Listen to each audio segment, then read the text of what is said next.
energy today and tomorrow. I'm Irina Cordon, your host for today, and I'm very glad to welcome you at this event. This is the first one of, I hope, a nice row of events, and we are here, we are present at the birth of something new. So let me give you a short overlook of what we will do in the next 3.5 hours. We have 5 teams here who are present to take part in the contest. They have got a certain task, they have done a lot of work in advance, and now they have a possibility, an opportunity to present their findings and results. So our program will start in a few minutes with presentation of projects. Since we have 5 teams here, you will hear 5 different presentations. After each one, our esteemed Judiciary Committee will have an opportunity to ask questions to each team. After all the teams have done their work on the stage, and I hope they will do well, I'm sure they will do well, we will have a kind of blitz tournament. You can also call it a quiz. And this is a unique opportunity to participate also for the audience, because you will get a kind of device to vote for right, for correct answers. After the blitz tournament is over, we will have a kind of intermission to give our Judiciary Committee a possibility to discuss the results and to prepare their statements, and for all of you to have some refreshments outside.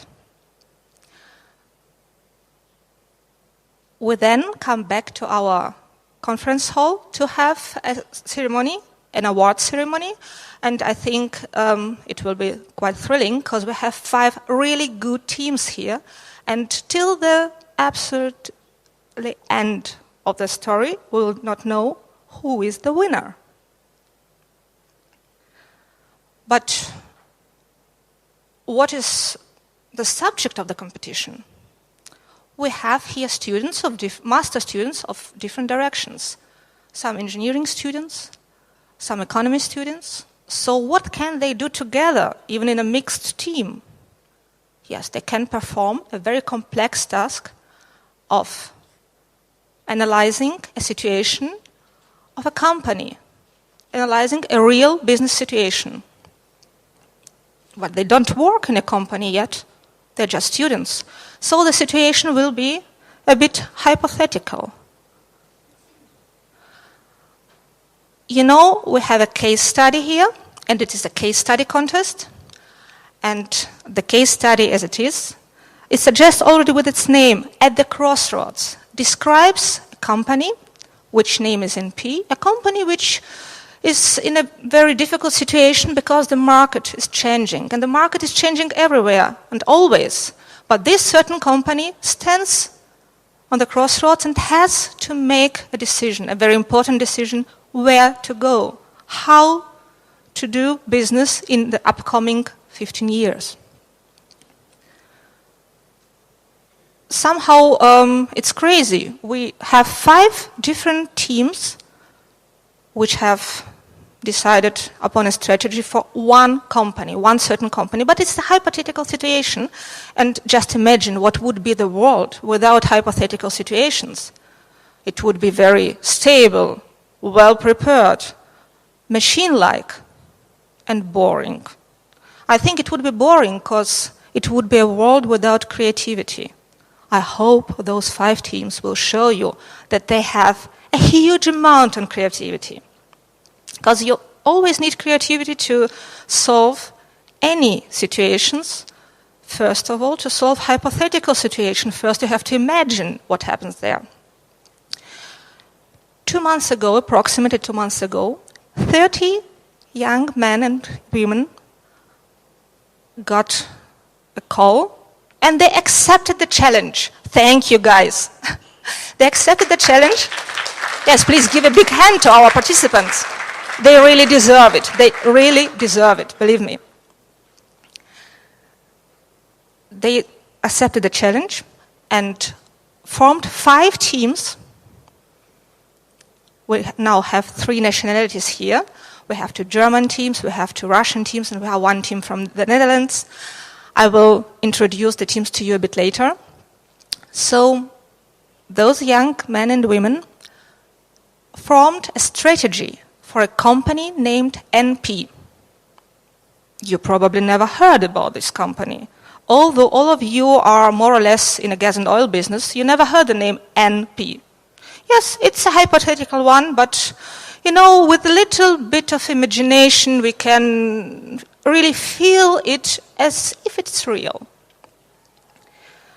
I think now it's time to inform you who are those brilliant, brave, and very, very creative 30 young men and women.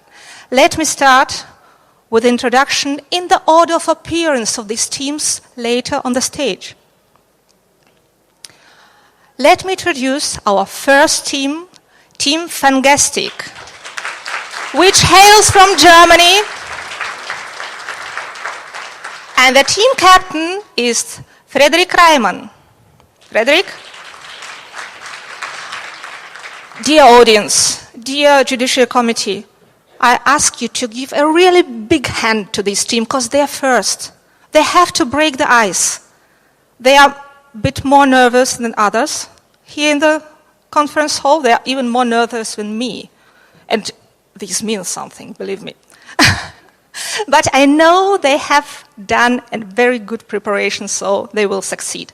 I would like to introduce also other members of the team. It's Ann-Christine Kiefer, Matthias Pappert, Frederik Berg, Raphael Marian Sepanek, and Nikolai Marek.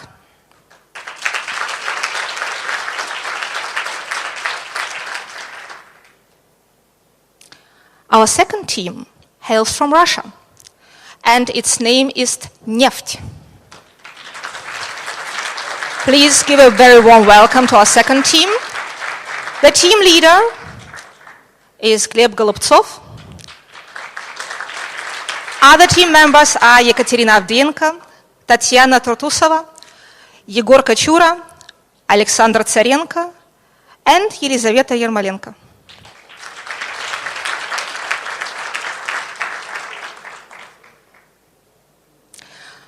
By the way, when I show you a slide of a team, I'll come back to you. Don't worry, my dear Dutch friends. I'll come back to you. When I show a slide of a team, what you see on the top of the slide is their motto. So, with the motto, combined heat and power, please welcome the Dutch team, Team Orange.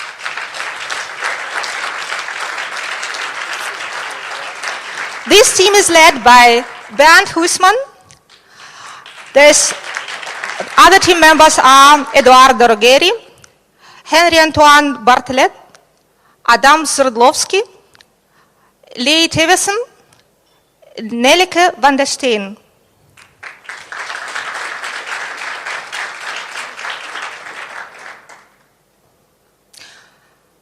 Our fourth team has a very nice slogan, which is also a very nice abbreviation. We just see you are a family, guys.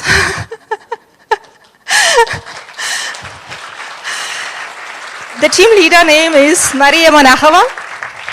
Other team members are Yana Sherbatyuk, Fatima Yanbaeva, Aygul Teляшева, Leonid Druyan, and Ildar Bazirov.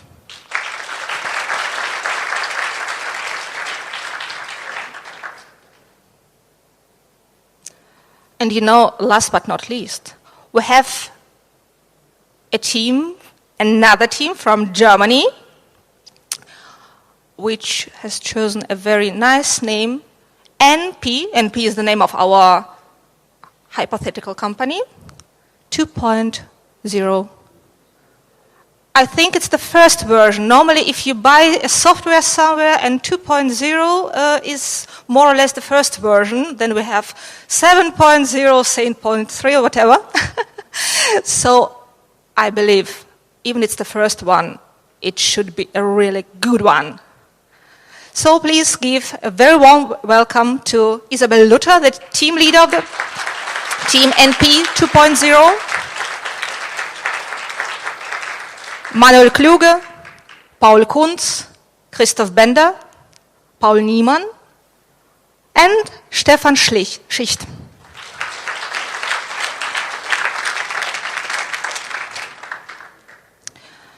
But since we have a contest, a competition here, what would a competition be without Judiciary Committee, without a jury?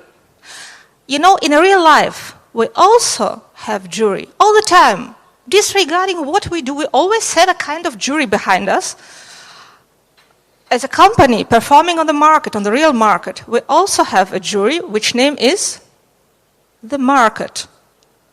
And we can get a prize there. Its name is success.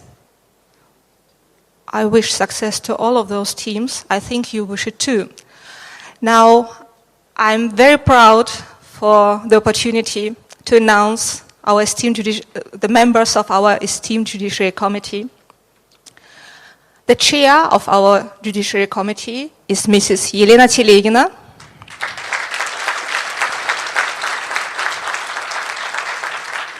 From Gubkin State University of Oil and Gas. Mr. Uwe Fieb from E.ON Global Commodities SE. Mr. Maxim Niedzwiecki from Gazprom. Mr. Gerd Graving from Gaztera. Mrs. Natalia Trifonova from St. Petersburg State University of Economics. And Mr. David Salfati from ENGIE.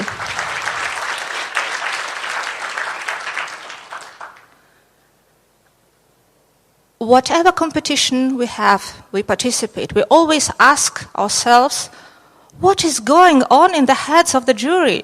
How can we perform in the way to satisfy them? So as every jury, our Judiciary Committee has also some assessment methods to evaluate the performance of our teams. So let me give you a short overview of the total assessment methodology. We have 3 parts of the competition. First of all, there will be scores for the project presentation and the question and answer session for each team. There is a potential of gaining at maximum 60 points, because each jury member can give you from 1 to 10 points, guys. In addition, up to 60. There also will be scores for the blitz tournament at maximum 30 points. You can reach these 30 points if you give us 6 correct answers for 6 questions.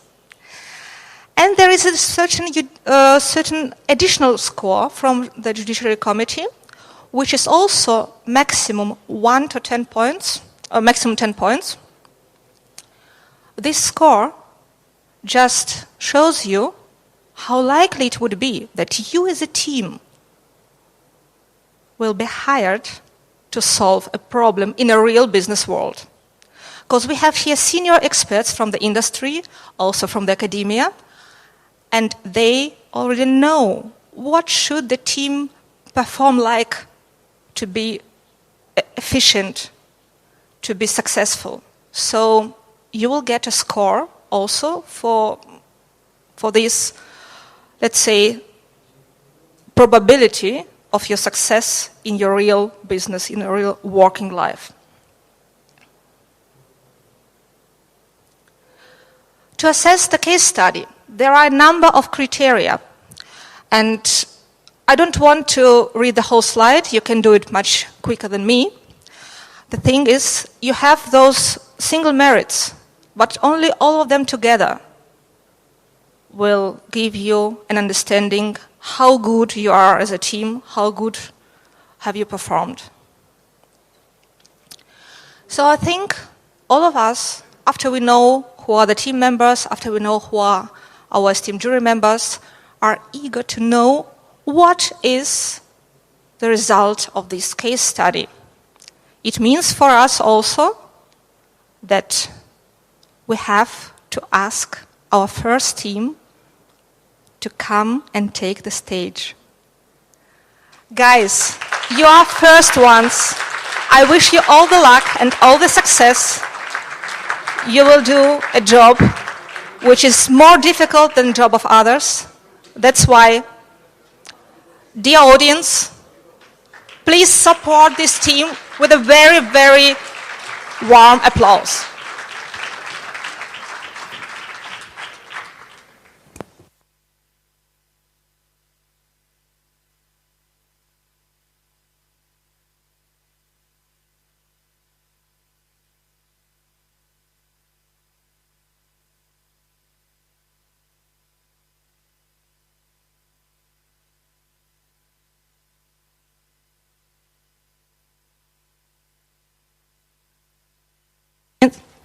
Dear audience, dear Judiciary Committee, we see a board of directors of the company named NP.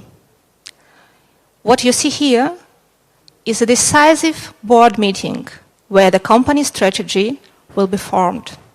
So, dear Team Fangastic, the stage is yours. Members of the board, ladies and gentlemen, thank you for having us today. We are here to determine actions and priorities in the context of the latest developments for NP. Ann-Christine and I brought our 4 analysts we're going to show you how to transform NP into an international successful company. This presentation will consist out of 3 parts. First, the strategic analysis. Second, the long-term strategy. And third, the investment proposal. Ann-Christine is going to start. Thank you, Frederick, for the introduction. So let's come to the strategic analysis. To identify the global challenges, trends, and influencing factors that affect us as an integrated oil and gas company, we used the 5 forces and pestle analysis. So thereby we discovered the market intensity as the most important issue and identified multiple factors that influence the current investment landscape and making adequate forecasts nearly impossible. We use these findings to construct our house of global challenges, trends, and factors of the energy industry, which I start to build up now. We define the first challenge as the increasing market intensity. This challenge arises from issues like the invasion of the shale gas and oil, which leads, among others, to the currently low level of oil and gas prices. The second most important challenge is the growing energy demand, especially due to the expected population growth in the developing country and the growth in the standards of living. So the last challenge is the change in consumer preferences, meaning the increasing demand and political incentives in regards to green products. Many trends derive from these challenges. For example, the new energy mix and the improvement of efficiency. These trends are affected by many factors. So at the moment, the most important factors are the fluctuations in the global resource space, the price dynamic, and uncertainties due to geopolitical risks. So now this slide illustrates the comparison of the global trends with the Russian trends. As you can see, The Russian trends generally correspond to the global trends. We identified the renewable energy sources as the one thing that differs from the global trends because they are much less pronounced in Russia. So going further in our strategic analysis, the next logical step is to examine the competitiveness and the business portfolio of our company. The competitiveness we analyzed via the SWOT analysis. This shows us that we have a lot of strengths and opportunities, which gives us a quite good competitiveness, and the weaknesses and threats are mainly the overall challenges the whole industry has to face. The next point is the ADL-LC matrix, which allows us to analyze our business portfolio in the context of the competitive position and the industry life cycle stage. Putting these together and having in mind our before identified challenges, trends, and issues, we conclude that we have a well-diversified and good performing portfolio, which we should hold and further improve and push in terms of our gas position and international presence, which we will achieve due to our long-term strategy, which now will be explained by Frederick. Thank you, Ann-Christine. Talking about the long-term strategy, at first you have to keep in mind the present.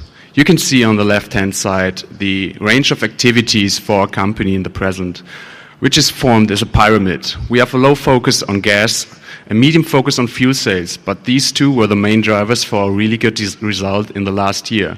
So we suggest in our long-term strategy to transform this pyramid into a diamond and put more focus on the fuel sales and especially on the gas. This portfolio diversification should be reached by our long-term strategy. You will have to ask how and when, by which steps are we going to fulfill these goals. Our strategy is based on 3 phases. The first phase is the consolidation. It consists of 2 main fields of activities. First, intelligent cost reduction with portfolio optimization. Second, improvement of efficiency by standardizing processes and product marketing. And with a focus on building a flexible financial foundation for the future actions, which will be started in the second phase, the improvement. We will have to invest into the gas industry, make acquisitions and geographic expansion. And the last one, the expansion. Of course, in the future we will have to implement new technologies as well as to improve our internationalization. But we must not go for the long-hanging fruits in the first phase to endanger our goal to develop a sustainable international energy company. So, by the means of creating a sustainable financial foundation, we sold the oil assets, and by this money you asked us to make an investment proposal. So we suggest to enter the NGV market by 4 elements. The first element, and the most crucial one, is the creation of demand. We will be offering a no-interest loan for car conversions to CNG. This is mainly due to the necessity to react to the consumers by walking the extra mile, as we want to call it.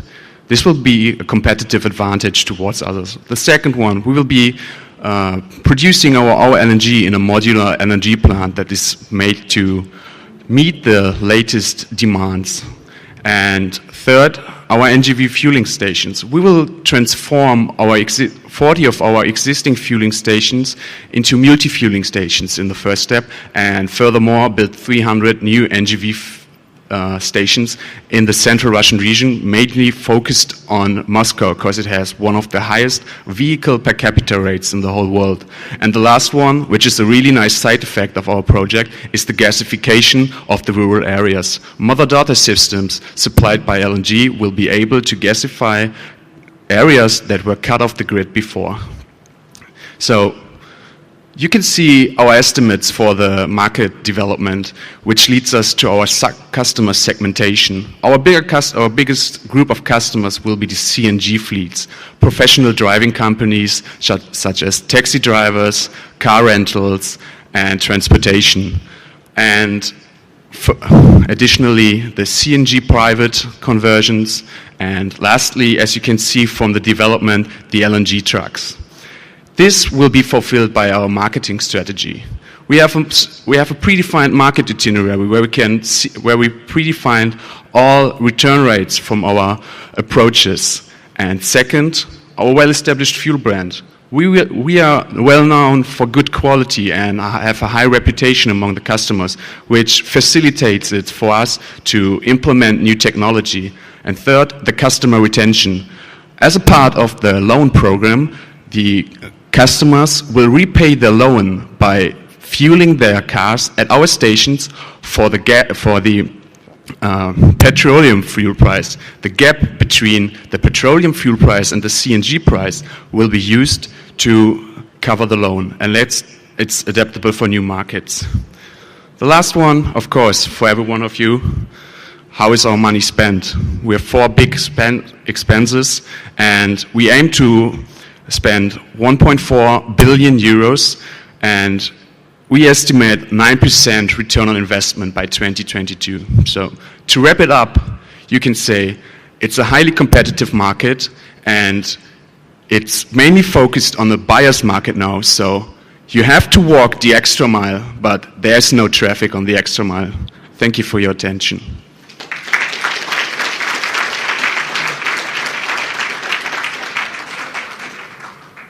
Thank you very much, Team Fantastic.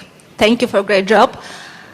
Dear jury members, you have seen this team has performed a very solid analysis of the market, and they also suggested strategies. I hope you have enough material now to make your decision, but maybe you also want to ask questions. It's the opportunity to do this. Yeah. Thank you. Thank you for your comprehensive analysis and presentation. It was very good, interesting. As far as I understand, your target is to become a sustainable development into international energy company. That's right. So which market are you targeting then? Building an LNG plant, which market you are looking for? Domestic in Russia, or LNG plant will serve for the international exports? The project is focused on the of central Russia, so the LNG plant will be built in a strategic location close to our gas stations, near to Moscow. Right.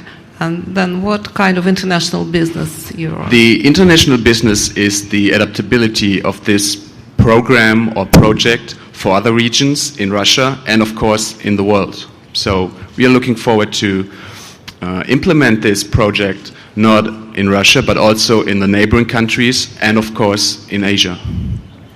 And what are the major risks for this project?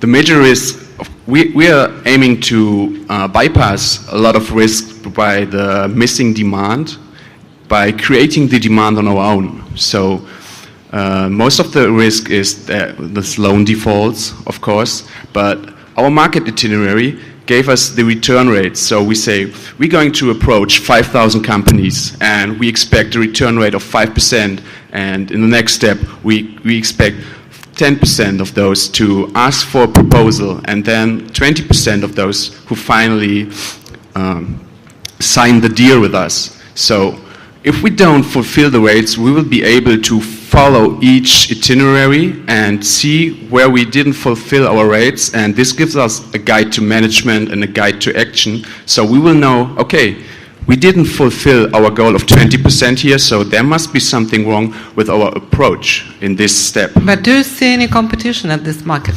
Of course there's competition. So how do you evaluate it? we are already highly qualified in entering the fuel market, and our gas station system is well known, and our brand has a high reputation. By this, we expect and we know that we can gain competitive advantage over the others, over the other competitors. Okay. Thank you. Okay. Welcome. We are already well established in the retail market, and we know there are some competitors there, like Gazprom and Rosneft, for example, but we are on the early stage now, and we can now enter the market, and we have some advantages because of our cost structure, and so we think that we will be successfully to enter the market. But why your cost structure is better than to the already existing competitors? What are the differences? So we have seen in the past that our processes are better, and then that we so it's coming out from the past, and we think we can transfer it to the future. But you need to build a new plant, which is very expensive and currently very risky. And your competitors they already have their established. So it's, for us, in the first steps, we have to buy the LNG, because we have built our plant modular and will fit it to demand, and also to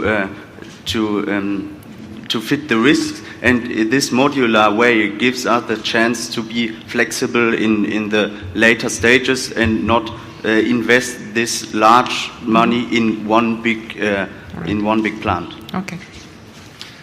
I have a question. Did I catch it right that you said you will sell all oil assets?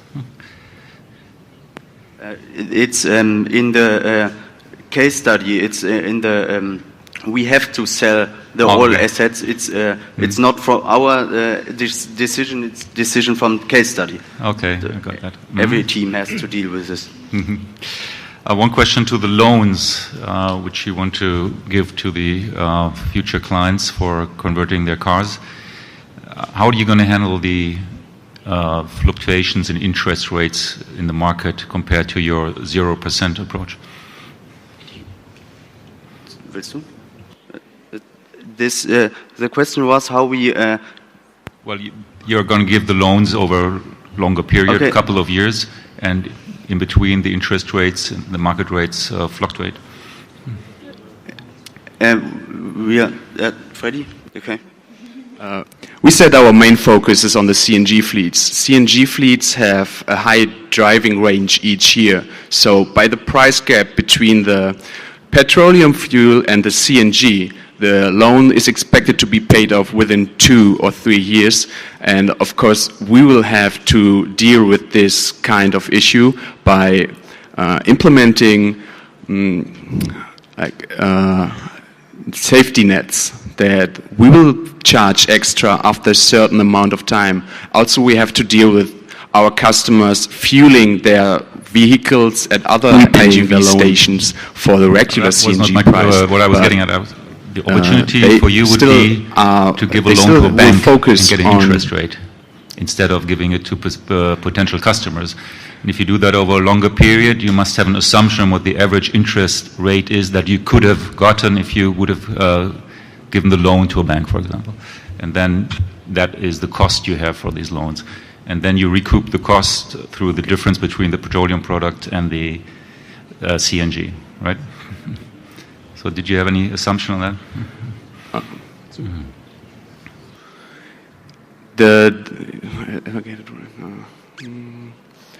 So I'm getting at the opportunity cost. Yes, you're right about the opportunity costs, but it's the first step in our long-term strategy, and the goal is to increase the demand. So, it's focused on the long term, and that we get to earn the profit later. So what is your long-term price assumption for oil versus gas in form of CNG.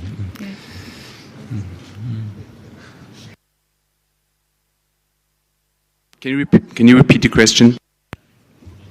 Well, if you implement an NGV station chain, then you must have an assumption on the price for the gas in comparison to the price for petroleum. Yeah, we calculate with the forecast, and we have this the price for CNG 15 rubles, and this price for the petrol is 30 rubles. So this difference we put to calculate that they pay their loan back. And then we have to calculate the price dynamic, and so that they change price. We reflected the forecast for gas price or CNG price and gasoline price, and we try to build this dynamic flow of the loans. I have a question in the line of Uwe Vip also. Looking to the exposures, the cost would come up if really the project goes on, not foreseen maybe. That's one of the issues in the cost-based structure, so the exposure. My real question is getting along your trick of the prices mentioned by Uwe to have captive clients. I think that's a brilliant idea to have captive clients, and that brings me to the next step, is that if you look to return of investment, 5%, that's damn low. That's a regulated market. You have captive clients, and you should press a little bit more to have a higher percentage, in my view. So my question is, if 5% is that a low case, or that would be even much more higher? Yeah, we calculated in kind of safety net. We have made 3 cases, and we are defensive calculating. So with a low margin of our CNG and LNG, and so this 5% in the medium case, it's maybe in an earlier stage, in an earlier year, and so we have much space up, and we can. We have here the safety case of our calculation.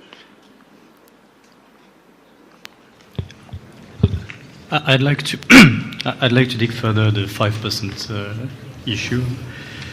So, if I understand correctly the situation, you would sell all the oil assets to finance this move to CNG or NGV, but basically you had some shareholders that bought shares in the company for a high risk, high reward profile of oil production, and now you need to switch to a very low risk, low reward infrastructure business. How do you manage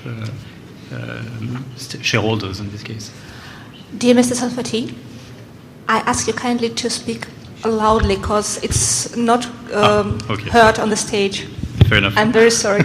Would you please? So my question was, you were oil producing company, you will sell the assets and switch to natural gas vehicle business, mostly infrastructure business. 5% low risk, low reward risk profile. How do you manage your shareholders to move from a high risk, high reward profile to an infrastructure business, low risk, low reward? You need to manage your shareholders, basically.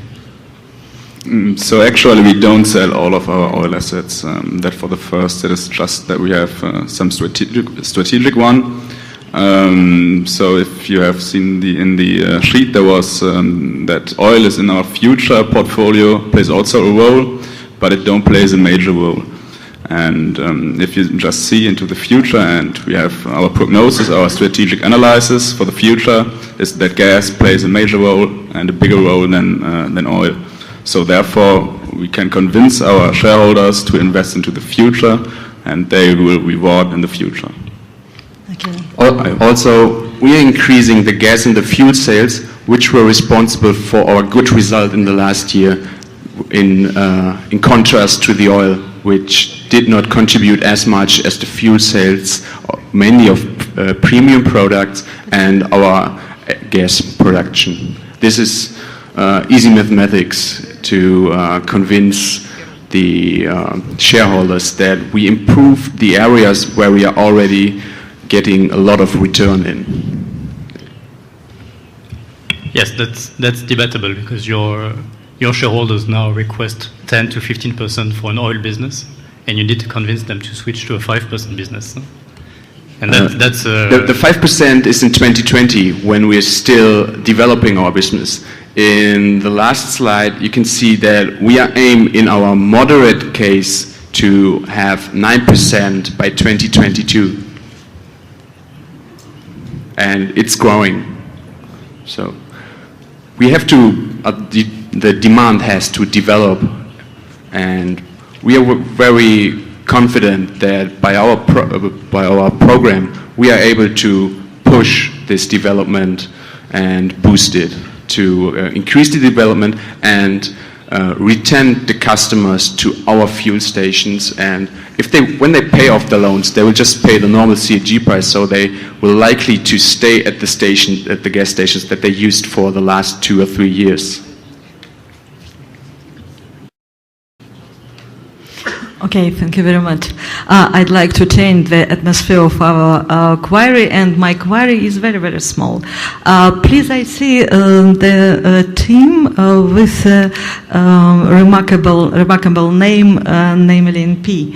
And what do you think about your possibility to work in this company NP and to realize the strategy, long-term strategy foremost?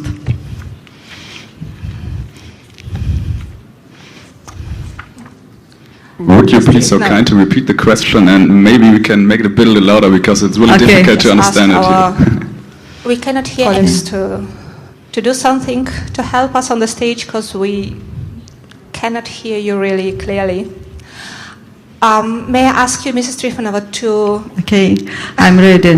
My query is connected with your willingness to work in this company, namely company NP. That's all.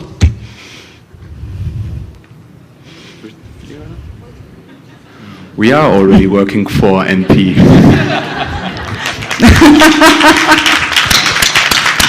And we come to work with a smile every day. So I think that's all I have to say. Okay. Thank you very much.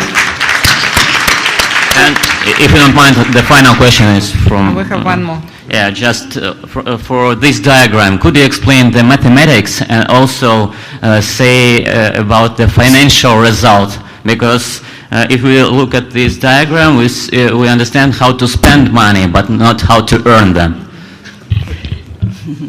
Yeah, okay. Then we need a little help from we have a backup slide for this, and Tanya has to click on it.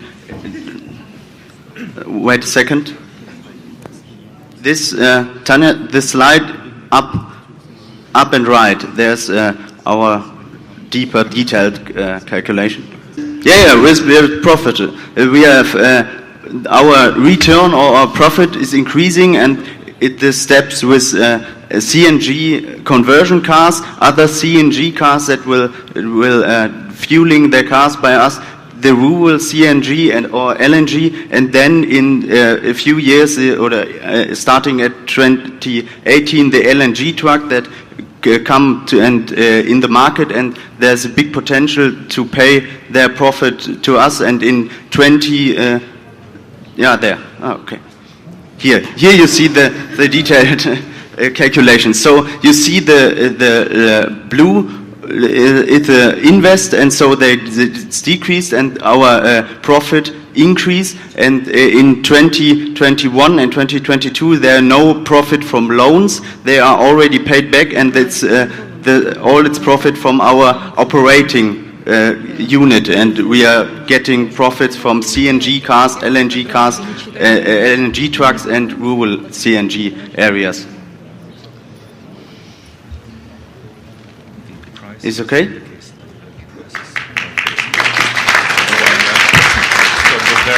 Dear jury members, we see that you have a lot of really interesting questions, which means for us and for all the other teams that you really listen carefully to the presentations. Thank you for this.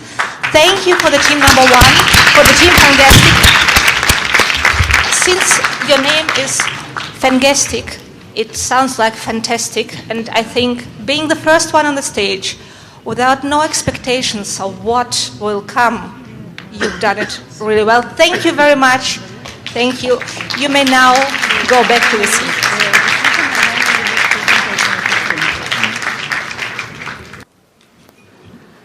Now, please give a warm welcome to our second team, to the team with the name Neft.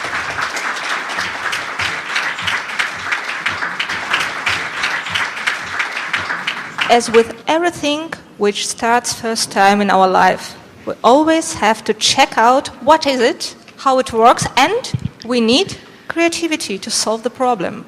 So we have seen our first team has shown creativity, our other teams will show creativity, and even our operators, they also show creativity, bringing us such devices. Thank you for your help, guys. Thank you. So since we have already gave a warm welcome to our team Neft, I ask you, dear friends, to start with your presentation. Yep, Go. Thank you. Good afternoon, dear colleagues and members of Judiciary Committee.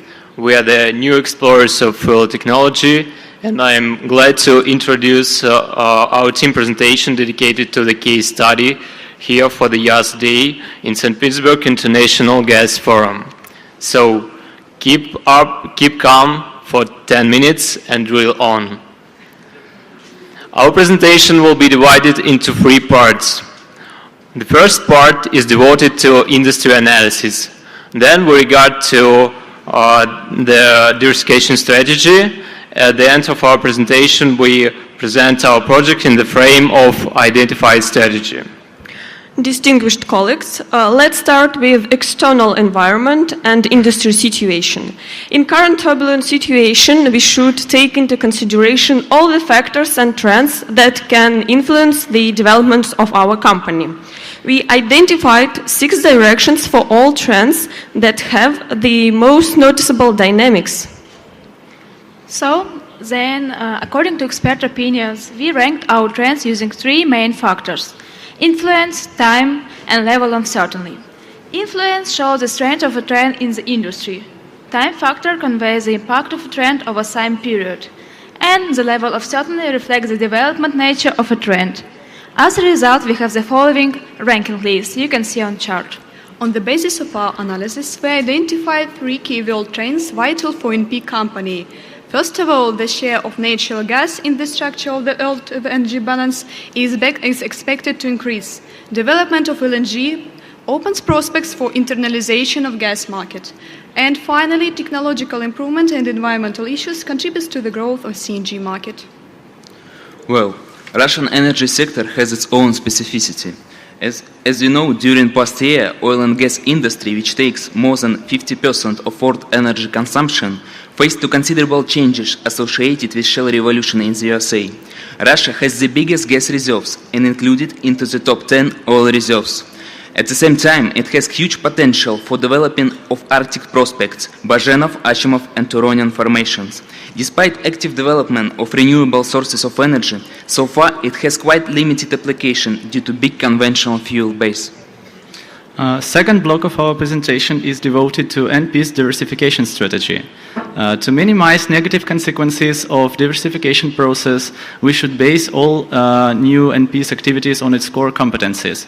So we used a resource-based view to formulate 2 core competencies of NP. And they are efficient upstream operations and downstream operations, including distribution network of products under unified brand. Indeed, a company has direct access to consumers, hardly to imitate infrastructure, and rare access to cost-efficient technologies as well as to huge reserves. So to succeed and guarantee sustainable advantage for new projects, NP should base them on these core competencies. For the analysis of assets portfolio of the company, we used ADL metrics. We pointed out the current assets in white color and strategic assets for diversification in green color. And as you can see, there is a very favorable position of compressed natural gas, combining attractive market and potentially strong competitiveness.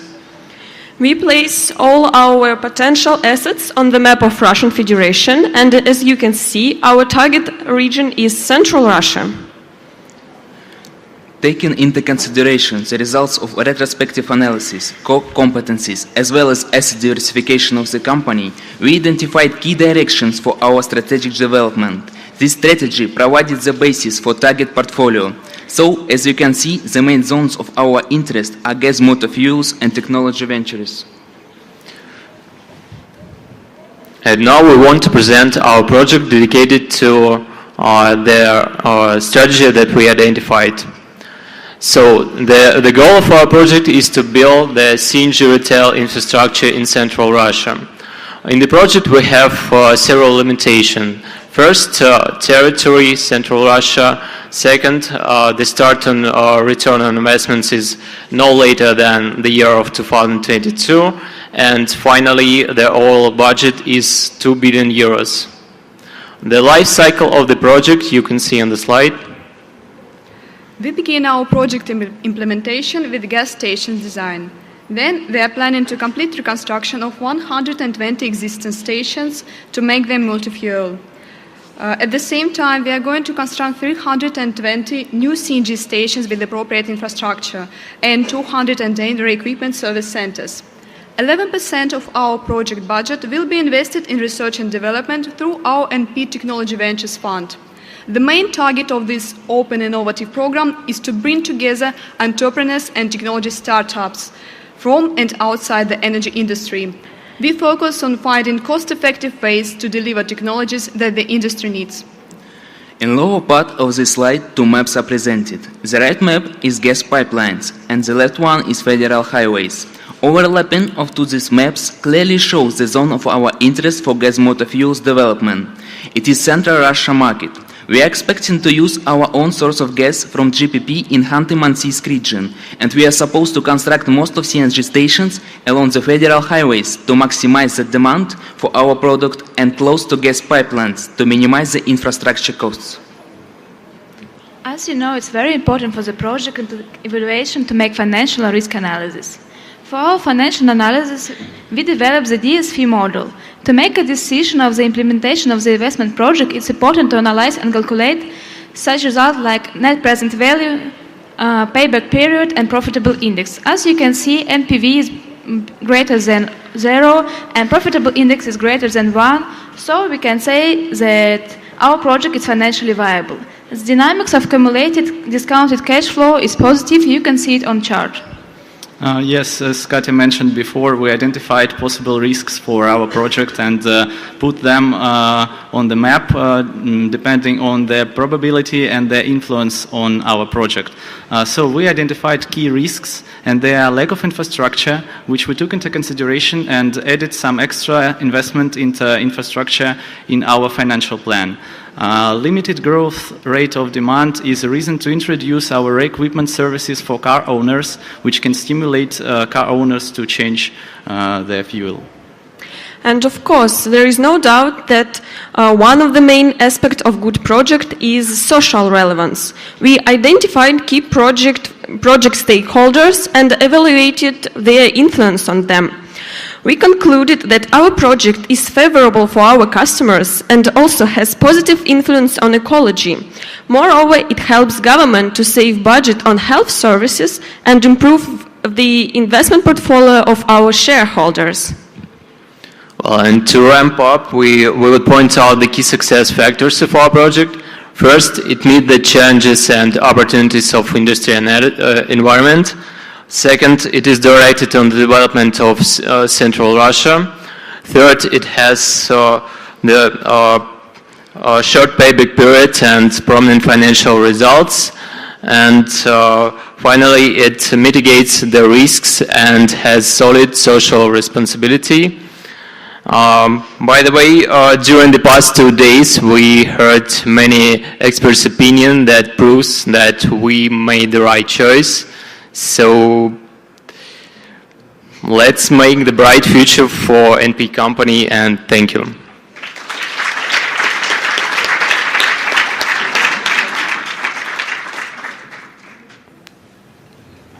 Thank you very much, Team Neft.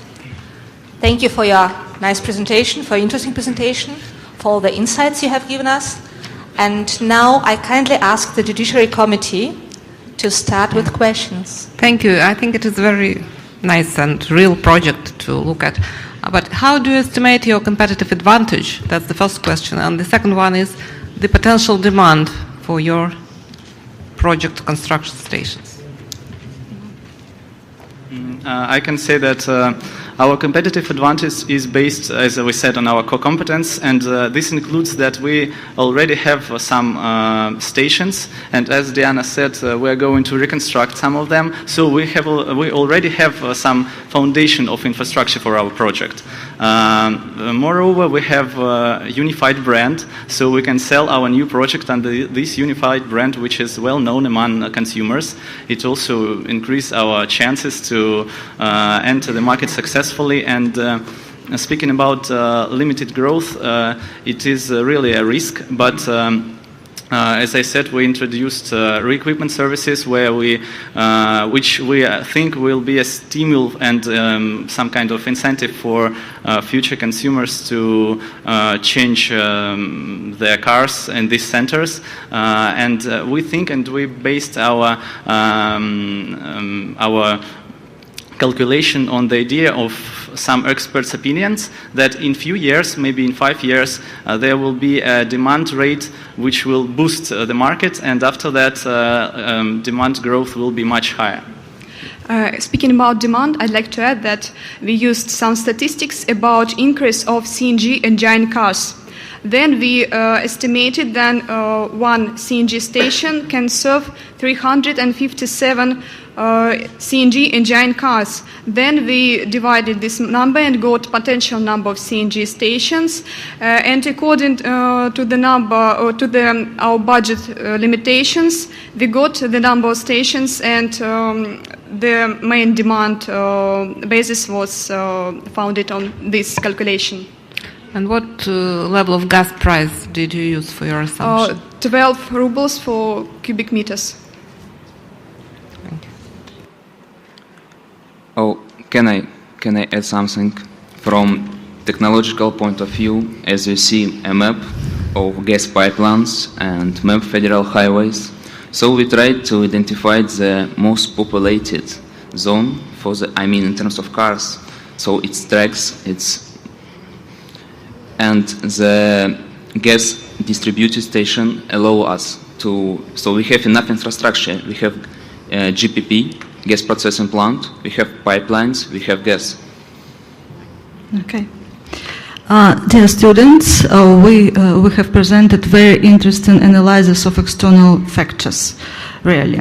And my question is connected with the criteria of analytic tool. Please explain your choice of this criteria list: influence, time, and level of certainty. Yeah.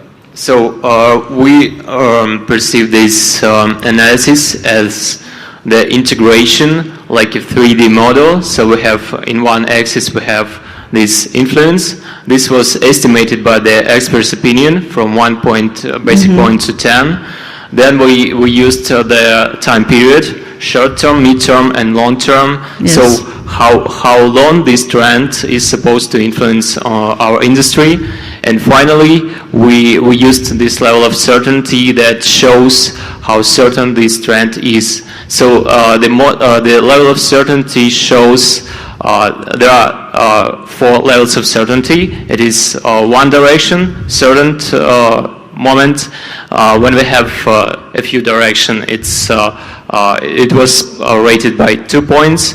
And when we have a constrained range of directions, it's less certain situation. And finally, we have unconstrained range of direction, and this is basically the uncertain situation. So by this analysis, we can more or less estimate some key factors and trends that will influence our industry the most. Okay, thank you very much. Thank you. I have a couple of questions. How many customers do you envisage by 2020 in amount of cars? as customers, thank you for your question. As customers, we considered the number of CNG cars. So till this period, we counted 208,000 cars. So you said the existing cars, or no, it's statistics and some forecasts. Okay, but it's very difficult to develop a business on statistics and forecasts for the future made by other parties. What is your own assumption? How does the market develop? How will you convince the customer to use a CNG car? In our financial calculations, we decided to also to use some kind of safe case, and that's why we added that each station will used for amount of half possible amounts of filling per day. I mean, each station which we introduce into our infrastructure can fill 500 cars in average, we used the assumption that only 300 will be filled. 300 cars will be filled per day in short-term and short-term situations. So that's why we didn't just based on some consumption that the rate will grow from 1 to 100% in a few years, but we tried to use some kind of real assumptions. And how many billion cubic meters do you want to sell annually, finally, through the stations? Have you made such a calculation? Annual million cubic meters, you mean in normal condition, or? Well, it's a segment of the gas business, so to say, and usually it's measured in sales in BCM per year. Oh, yeah, I see. I just mean that it can be in normal condition, it's one volume. In compressed condition for 200 bars, it's another volume. That's true, but standard conditions. For standard condition, it's approximately 1.5 BCM okay. per year, and it will increase. We are supposed to have some increase because we, as it was mentioned, we have assumptions that we have increase of consumption. So it's not drastically, but it is. One last question. You showed the map of the highways and then the stations you're planning. But since it's CNG and it's cars and it's not long-haul heavy-duty vehicles, wouldn't it be better to have the stations in the populated areas where the people use CNG cars to go to work, to go shopping, etc.? Yes, it's a very good question. Thank you. What I can answer, we have two main directions for development. First, we have limited investments, and we can to construct our stations in both big cities and along the highways, federal highways. We choose federal highways because we have pipe. We are a big country. We have pipes, gas pipelines, and whether we can construct our station inside big cities, we should to construct our station first between these big cities in order to do a possibility to travel, to go to another city and so on. Of course, we check the possibility of this construction. We check the minimum distance between two gas stations is approximately 250 kilometers. And in order to construct gas station, we need gas redistribution station from the pipelines in order to decrease pressure. So, and we are supposed to construct our own pipelines until our gas stations. So it's possible. Russia allows to do it. We check on this forum as well. And so we choose, it sounds like this, just because we need to construct stations between cities. As well, we are thinking to do a pilot project for the public transport, such as bus parks. We're also supposed to do it for taxi parks. By today morning, we go to this expo forum by taxi, and we have small conversation with taxi driver. Is it possible? Is it easy for them to use gas? But he told us it's not so easy because, you know, it's more or less very personal question because it's a lot of law and so on and so on. And as we have, as I told, before limited investment, we choose this variant, this option of our development. I hope I answer your question. Dear colleagues, I'm responsible for R&D management, so my question is about R&D as a part of your project. If you look at slide 12, so you have chosen NP Venture Fund as a tool to finance R&D. Please tell us why, and what does it mean, the time period till 2030? Thank you for a very interesting question. Although we focus on developing one project, we should look forward and develop other variants of our prospective business. First of all, we should provide the maximum security of our business. So during practically the whole period of our project development, we invest in security of this technology, and also we are going to invest in other potential sources of business. And of course, we are going to use the model of open innovation. So we will be looking for innovative startups, entrepreneurs to use their technologies to collaborate, to invest in universities, make some programs, to cooperate with big companies. What is very important nowadays. This is a very risky business, you know. Yes, it is, but we are looking forward. We have to. Yeah, may I add something? Also, there is an advantage in investing in new ventures like that, because we can build some core managerial competencies in these new directions of diversification, because nowadays the Russian market isn't ready for that, but maybe in future, after some time, the competence should be already in a game, so we don't have competitive disadvantage in this place. So this is our strategy with this fund.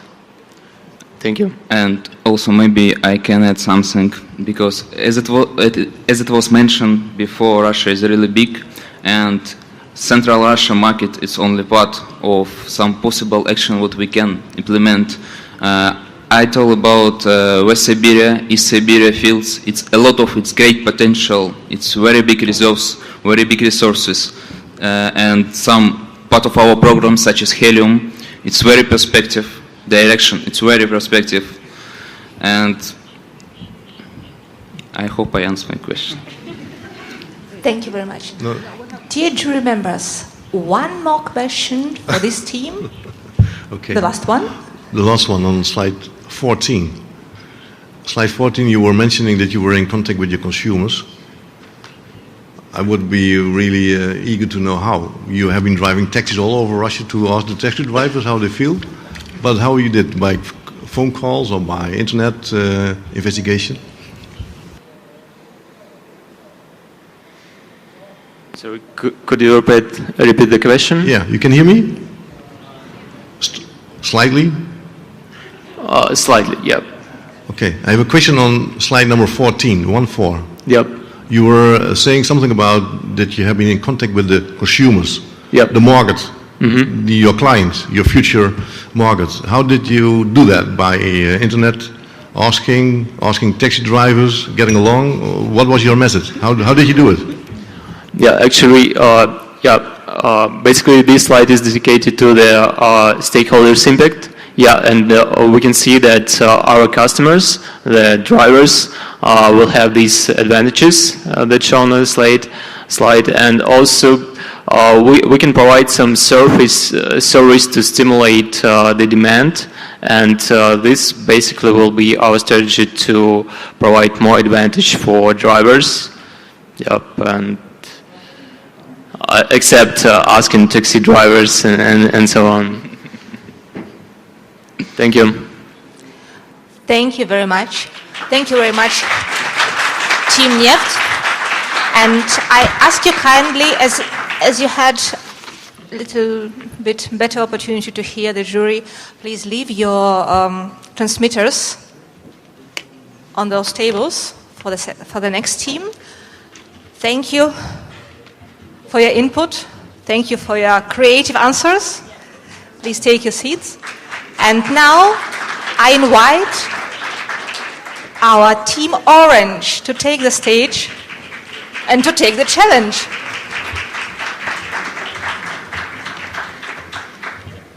I'll give you a minute to put on those nice devices. They really help. Yes, thank you. Okay. If you're ready, please start. Dear members of the board, we are here on a follow-up meeting after our last meeting. In our last meeting, we decided to sell off all our oil assets. And in the time that passed, we did an extensive analysis, and we came up with a new plan. Lei, could you briefly introduce the new plan? Yes, Berend, of course I will. Well, could you go to the next slide, please? Ooh, I don't got to We think it would be a very illogical moment to sell off our oil assets. Since the oil price is very low, the value of the assets is also very low, so we wouldn't get much money out of that. That's why we propose a new plan. Right now in Mongolia, there's a big mining boom going on. In the south of Mongolia, huge companies like Rio Tinto are developing a mine which will deliver minerals and rare metals for the coming 50 years. We think this will bring much possibilities for a company like NP. Next slide. That's why we want to build a crude oil pipeline from our existing network towards the south of Mongolia. There we want to build a refinery and sell refined oil products locally to the mining industry. Yes, thank you, Lei. This sounds like a solid plan to me. But Adam, how does it fit into our long-term strategy? When drafting the proposal, we fully took into consideration long-term trends and developments in global energy industry. Among other things, we took into consideration the persistence of crude oil in the world's future energy mix. As we know, by 2035, the share of oil in global primary energy consumption will amount to roughly 25%. Secondly, we took into consideration the continued growth in global energy consumption. Between 2013 and 2035, global energy consumption is expected to grow by roughly 40%. The largest potential for growth in global demand for energy lies in Asia, which will account for approximately 90% of the total growth. Europe is a mature and stable market. Therefore, we do intend to remain active in Europe. However, the potential for growth of our company is predominantly in Asia, most notably in Mongolia. Professor Tatiana Mitrova from Institute of Energy Research of the Russian Academy of Sciences reassured me yesterday in our conversation that this is a very promising project. So Berend, if you don't play, you don't win. Let's do this. Yes, well, thank you, Adam. This looks like a very solid analysis from a demand perspective. But within this bad investment climate we're in right now, where do we get the supply from? Don't worry, Berend. Don't worry. We get this covered. My team of engineers and I have developed a strategic plan for ensuring oil supply throughout both the short term and the long term. In the short term, we want to maximize oil production from the existing oil wells in Russia by using enhanced oil recovery methods. We in fact want to increase our oil recovery factor and bring it up to international standards. To achieve this, we will partner up with universities, use our brilliant students, and use the very solid knowledge base that we have here domestically, because using domestic resources is a key factor. We want to create a synergetic cooperation between education and industry. On the long term, on the other hand, we want to build new wells across all of Russia, such that oil supply will be granted also in the long term. We believe that this strategy will ensure that the oil demand is going to be satisfied at all times. Well, thank you, Adam and Eduardo, for this analysis about the demand and the supply side. But the business case, how does it look? what is our financial perspective? Yes. Well, Berend, Board of Directors, I can be very short about this. There seems to be a very bright prospect for this project. Our main financial indicator of interest is the crack spread, which seems to validate our decision to go into this market and in this project. So there's an implied potential profitability of the project. We still need to make, because this is a new change of plan, we still need to do a lot of analysis, for example, on transportation costs, OPEX costs, but we see this as a first step in the final investment decision. Thank you. Right now we heard only great things. Are there some risks? What are the main risks we see in this project? Yes, of course, there is no project without risk. So can you go to the next slide? We identified 3 main risks for this project. First, the security of demand. Can we be sure that our products will sell in the upcoming years? So that is one of the main risks. What if because we want to shift our sale to Asia, what if the Asian economy drops? Then the next risk is the political uncertainty. What will happen if Mongolia boycotts Russia, or what will happen if negotiations are tough? What if the Asian try to replicate our technologies? And last, we also have financial risk. What happens if the oil prices keep on fluctuating? What are we going to do with that? Well, indeed, that seems like very risk we should try to manage. What we try to do for this risk, first of all, for the demand risk, the main product which comes from this mine in Mongolia, it's like raw mine minerals. It's like very high quality minerals. They've been used in like our computer kind of products. So lately there's a lot of talk about Asian growth, which is dropping. But we think this is the worldwide demand for this kind of minerals. It's bound to grow. So we think it's a safe bet. For the political uncertainty, we see this project as like a first project in a growing relationship between Russia and the Asian market. This could be a sort of front-runner project to show how Russia, Mongolia, Asia, the whole region, how they could work together. So we see that actually this political uncertainty is an opportunity for our business plan. Considering the financial challenge, we have a product hedge because now at the current moment the oil price for crude oil is very low. So it's very attractive to sell refined products. Let's say, for example, that the crude oil price will increase in the future, then we can still use our crude oil pipeline to sell the crude oil directly to the Asian markets.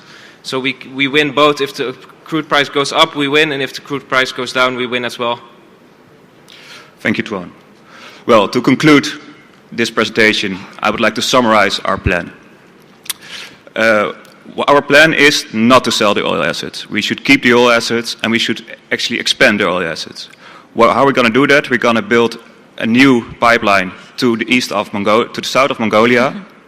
We're going to build a new refinery there, and we're going to enhance our oil production supply within Russia. We believe the wind is blowing through the east. We hope to get you on board of our ship. And to conclude all of this, I want to thank my team for the past month of hard work. I want to thank the board of directors for their attention, and I want to thank the audience for their attention as well. Spasiba zu fine manja.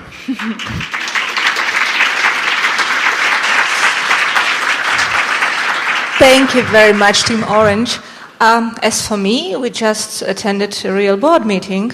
I don't know, how do you feel? For me, it looks like a real board meeting. Thank you very much for this nice feeling. Senior experts in our Judiciary Committee who already have a lot of experience in attending board meetings and taking part in them. They can compare your performance to the real life, I think, and they surely have a lot of questions. However, we are so limited on time that I would ask you, dear members of the Judiciary Committee, maybe to try to do it in about 10 minutes. Is it possible? I'll try. Thank you very much. Thank you for such an original approach to Mongolia. It's nice, interesting. So, as far as I understand, you have your own assets in Irkutsk region. It's your own fields, oil fields. You have your own oil fields in Irkutsk region, or not? No. Yes, we do. In Russia, it's yours. Yes. Yeah. And what is the length of the pipeline you are going to build? We're going to build a pipeline which is roughly 1,000 kilometers. 1,000 kilometers? Yes. It's much more than 250 million you put. It's very expensive. Then how did you estimate the Mongolian market for your refinery products if Rio Tinto is not happy of having you there? I think, Tuan, can you? The question was, how did you estimate the potential demand in Mongolia for refinery products if your potential partner, Rio Tinto, is not happy with dealing with your project? Yes, well, what we see on the Mongolian market, I hope I understand the question correctly. It's like prospected to be the country with the highest economic growth in the coming decade. So there's going to be demand for refined products to use. It's a very small country with a very limited population.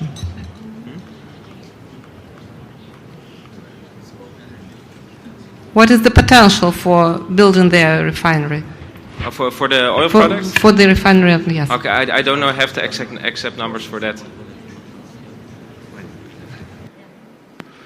I think we also started in Mongolia because we think it's the gate to whole of Asia. So we see a lot of potential. So what is then the portfolio of NP if this project is realized? Is that the only project in the portfolio?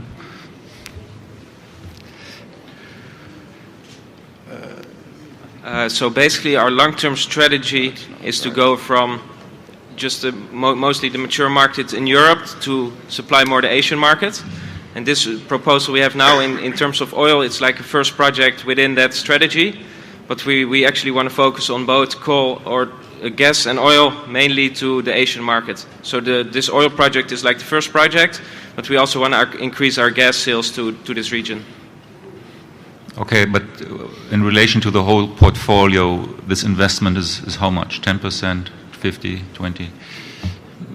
Yeah, I don't have that exact numbers as well. Well, I'm getting at, this is a high risk project. It's a dedicated pipeline into a rather small country. Yeah. And if something goes wrong, you might have a big problem. Okay, I don't have the exact numbers, but it's like it's not a huge project. It's like a small initial project to go to this market, to explore the opportunities there, and then if it's a good market, we have more potential for the future to increase the investments. Yeah, basically we want to satisfy the demand for this mining situation that there is in Mongolia, taste the waters, not spend too much in this market as of yet. As I said, let's taste the waters, and then from there, in a few years, we will decide further what approach to take with this market. But we consider it the gateway to Asia in general.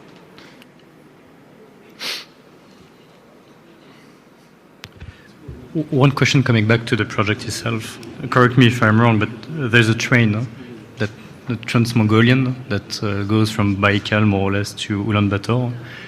Can't you simply transport your crude via train instead of building a pipeline? I think there was quite an extensive infrastructure of pipeline already in place. The 1,000 kilometers we are planning to build is actually a relatively small part for the distance we're going to cover. So we're using already the existing infrastructure which is already there. This is why we choose to build it by pipeline.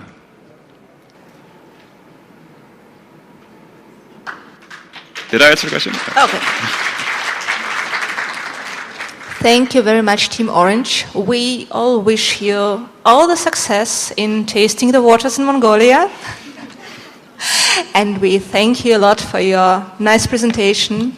Please go now back to your seats. Leave those nice devices in place. Yes, thank you.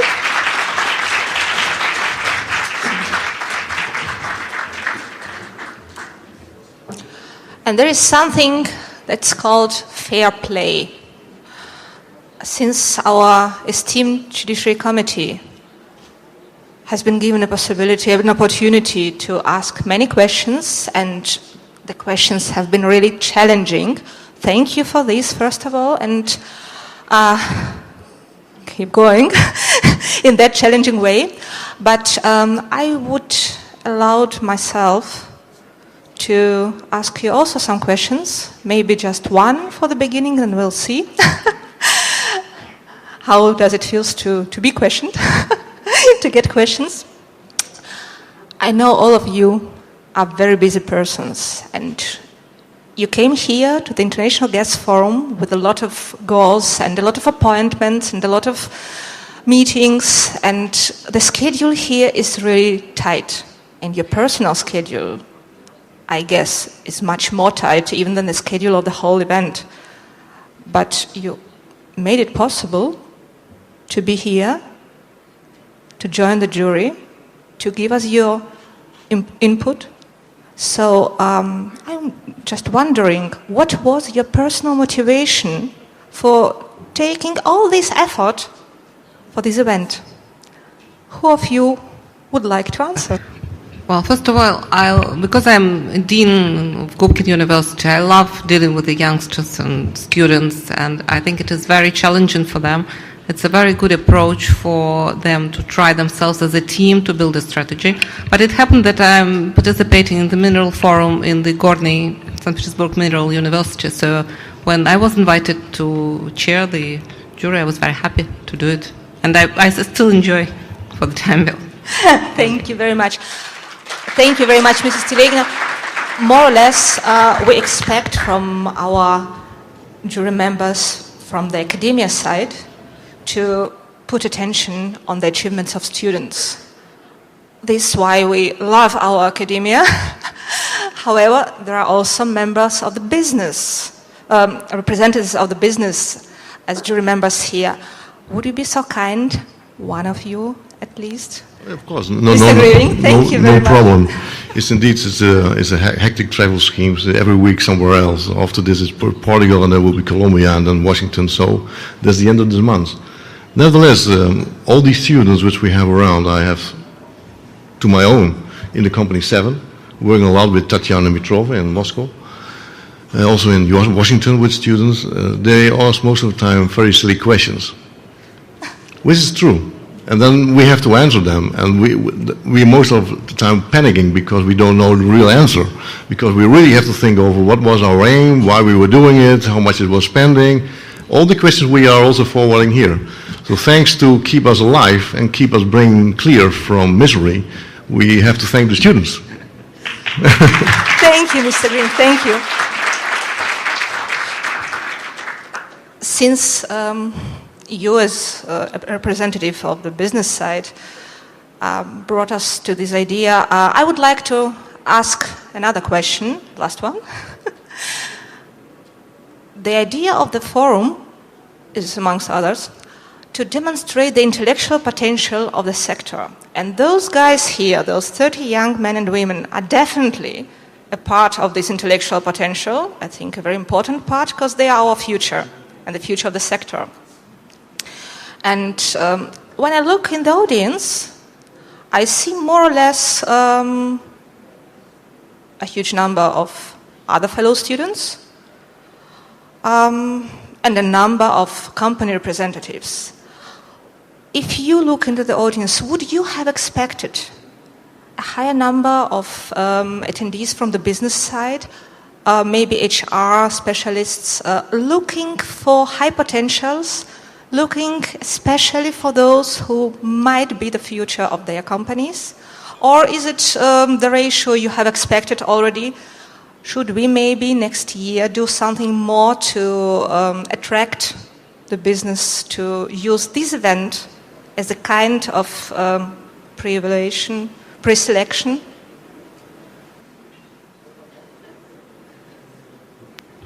Mr. Nizetsky, thank you. Okay, as already said, I am responsible for R&D management and innovation. So, as for me, I use any possibility to find the bright minds. We have a lot of institutes, of Gazprom institutes, and we attract young and solid and consistent guys who knows what they want and who likes to provide scientific and technical research. So maybe this kind of event, and this kind of event for me is a good chance to find maybe one guy from all of this, just to give an offer to work for any of research institutes. Thank you very much, Mr. Nzvetsky. And maybe this is a kind of motivation for you guys sitting there in the audience. Next year, maybe a bit later, another event like this. Participate as a team member, bring your input. You see people sitting here in the jury. They maybe will open you the door to your personal future, to your bright future in the energy sector. Thank you very much. And now, I think, after this short break, it's time to invite our fourth team to take the stage. This is the team with a very nice name, The Family.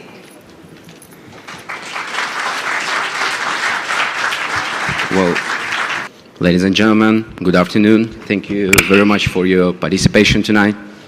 Let the team Family introduce our task solution to the case study at the crossroads. Dear colleagues, we are going back to the future, and now our main task is to make our company even more profitable and successful, familiar with past, responsible for future. We made energy map with 8 current trends and compared them with the Russian ones. We came to a conclusion that Russia is actively in only half of them. That means that the ways of development are completely different. Deeply understanding the position of Russia in world trends, we must choose a special way of unique Russian development based on high resource potential. So, which resources are of the highest demand in the future? In order to find the answer, we decided to look back and then to focus the future trends applying 2 criteria, socio-economic criteria and resource ones.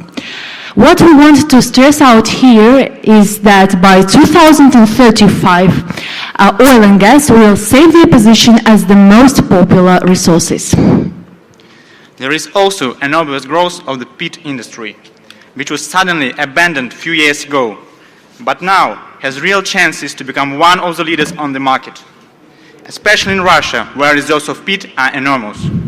There is a necessity to analyze the external factors that Russian companies focus on, which was the pastel analysis as reflecting all the aspects.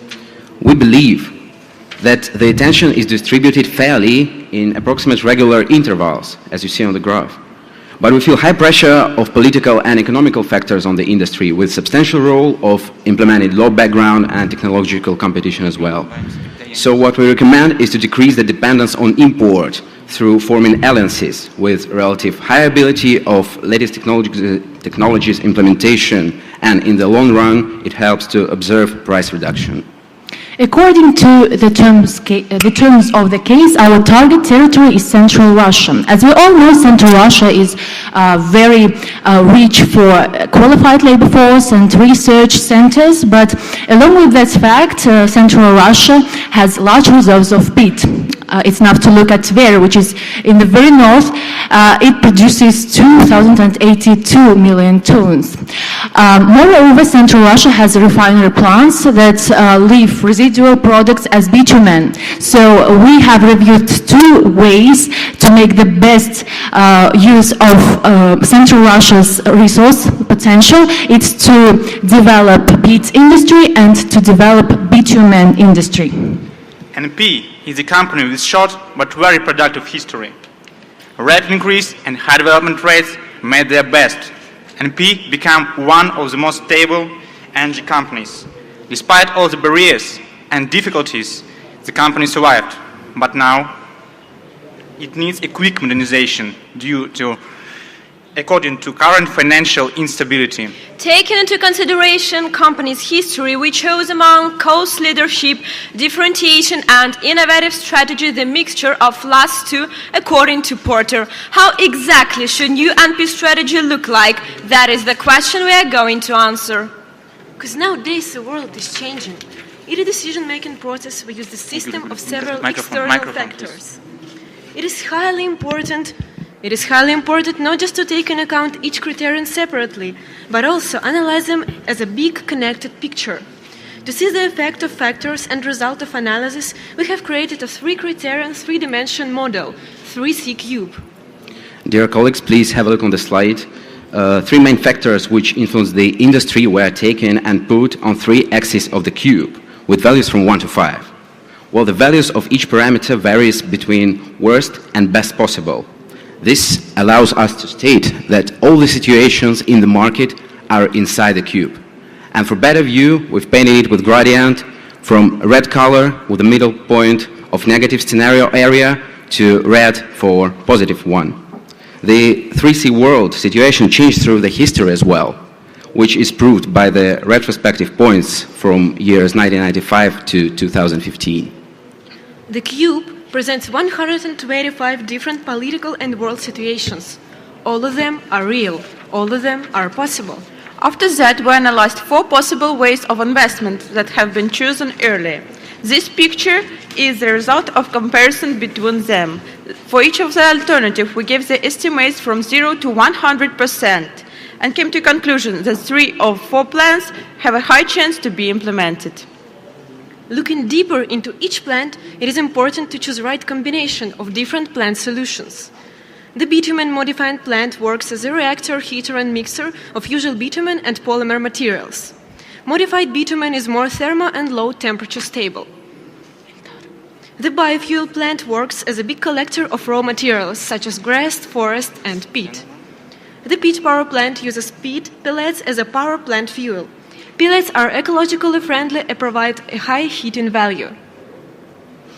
Well, taking into consideration all the facts that have been discussed above, we formed 3 potential perspectives. In conservative scenario, bitumen production is a basis for NP company due to a stable situation, which provides a secure background for further development in highly volatile and unpredictable energy market today. Ildar? Thanks. If the company is ready to take risks, we advise to invest in a peat industry. But the success is possible only with a comprehensive approach and a cooperation with the government, because the branch has both high potential and necessity in a full recovery. The mixed scenario proposes the most balanced outline, taking into account the opportunities of cooperation between 2 chosen strategies. The evaluation map of risks, which you can see on the slide, help us to analyze each strategy properly. We've divided risks into 9 big groups. Then, for each plant, we made its own analysis according to 3 levels of risk. From map, it gets obvious that the bitumen plant is connected with the lowest risk rates. The key place in all 3 scenarios is given to the bitumen plant, and the part is going to be changed in the innovative one. Based on key indicators of investment analysis, the mixed scenario seems to be the most optimal because of the balance between economic efficiency and risks.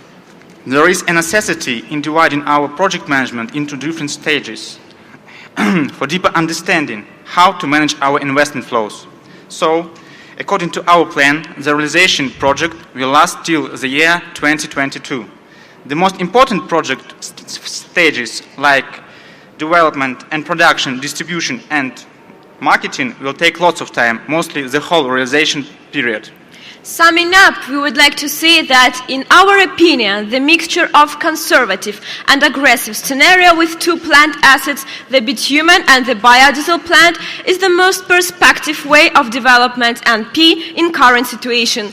Orientation not only for local but also for European and Asian market will give our company the greatest chance to become even more competitive on Russian and, of course, international market. Particular mission is to increase peat industry and to involve innovative technologies in Russian energy world to make sure that Russia is at the threshold of the greatest future. Dear colleagues, thank you for your attention.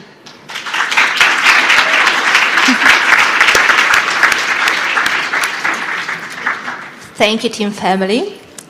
And now I ask our dear jury members to start with questions. Thank you.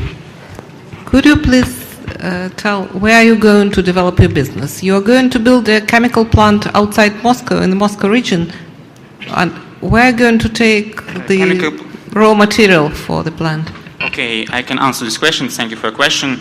There are a lot of raw materials in central Russia. For example, Tver region, there are 2 billion tons of peat, and of course, near these raw materials, we will build plants and our industry. You will get a license to develop, or how there is a process I can show you. First of all, we should harvest it and transport to the plant, and it must be near our sources. Then, but you need to own land, or what is the procedure for this? Yes, we will buy our own land. You will buy, of course, okay. And we include it in our economical researches. And how did you get to this NPV scenarios? What kind of assumption did you put for the aggressive and mixed? It was based on our investments, $2 billion. So, for example, the most expensive industry is bitumen industry. Masha, could you explain, please? Yes, of course. Thank you for this question. I can explain each of the scenarios based on the average market prices, and for each of them, we focus on the market situation. And each of the scenarios is focused on the amount of the investment. Also, the differences between investments explained by the capacities of the plants.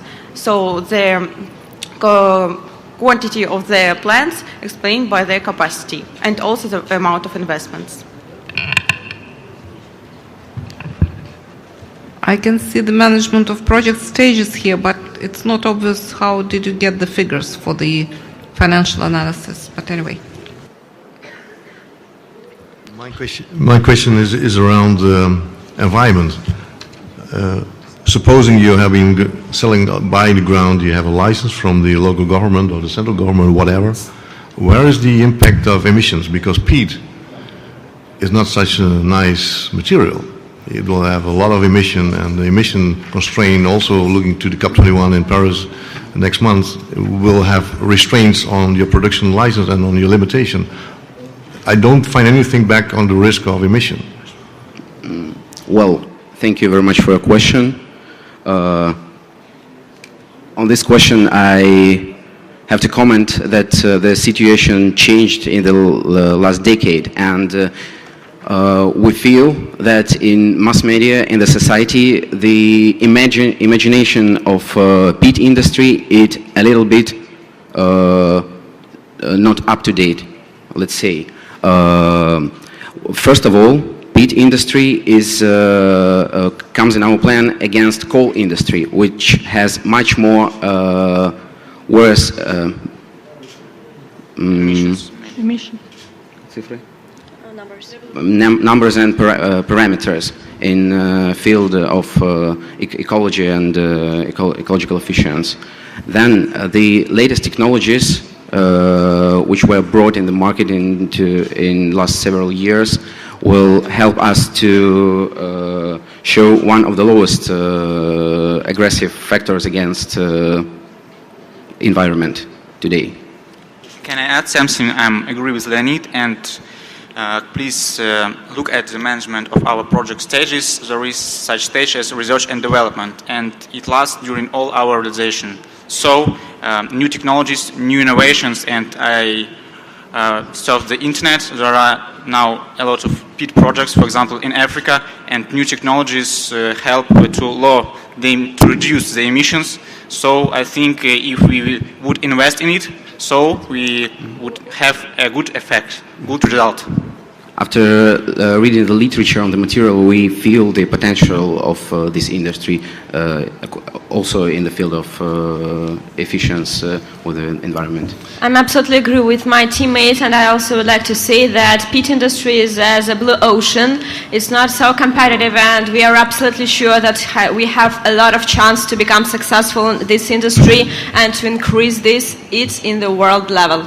Thank you. If you suppose that all the CO2 you are producing or emitting has to be stored and captured, is that if that is the case, is then the project still feasible? Could you please repeat the question a bit louder? The question is, if the CO2 produced by the plant has to be captured and stored, giving new environmental rules, if this cost will be put on the table in the project, is the project still feasible? We have another scenario where there is no pit at all. It's a conservative scenario, so we would choose this one because we have bitumen industry in all the scenarios. So if we want to follow the rules, so we would choose the conservative strategy and focus only on bitumen industry. And our global mission will be as a global leader of bitumen production. So I think I answered this question. If I might add my answer to this question, yes, these costs are included as a logistics, but generally speaking, these two fields are very prospective and have a very high potential in our opinion, because if we speak about gas and oil, there are big market players like Gazprom, and we have only $2 billion to invest, and we have to show a high return on investment by year 2022. That's it. So we should be realistic. We try to be realistic. That's why we put much attention in our presentation to investigation and finding a right strategy, and that's it.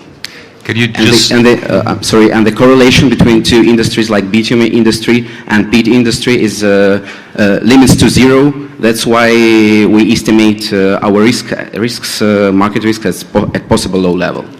Can you just show the last slide again, please? Okay.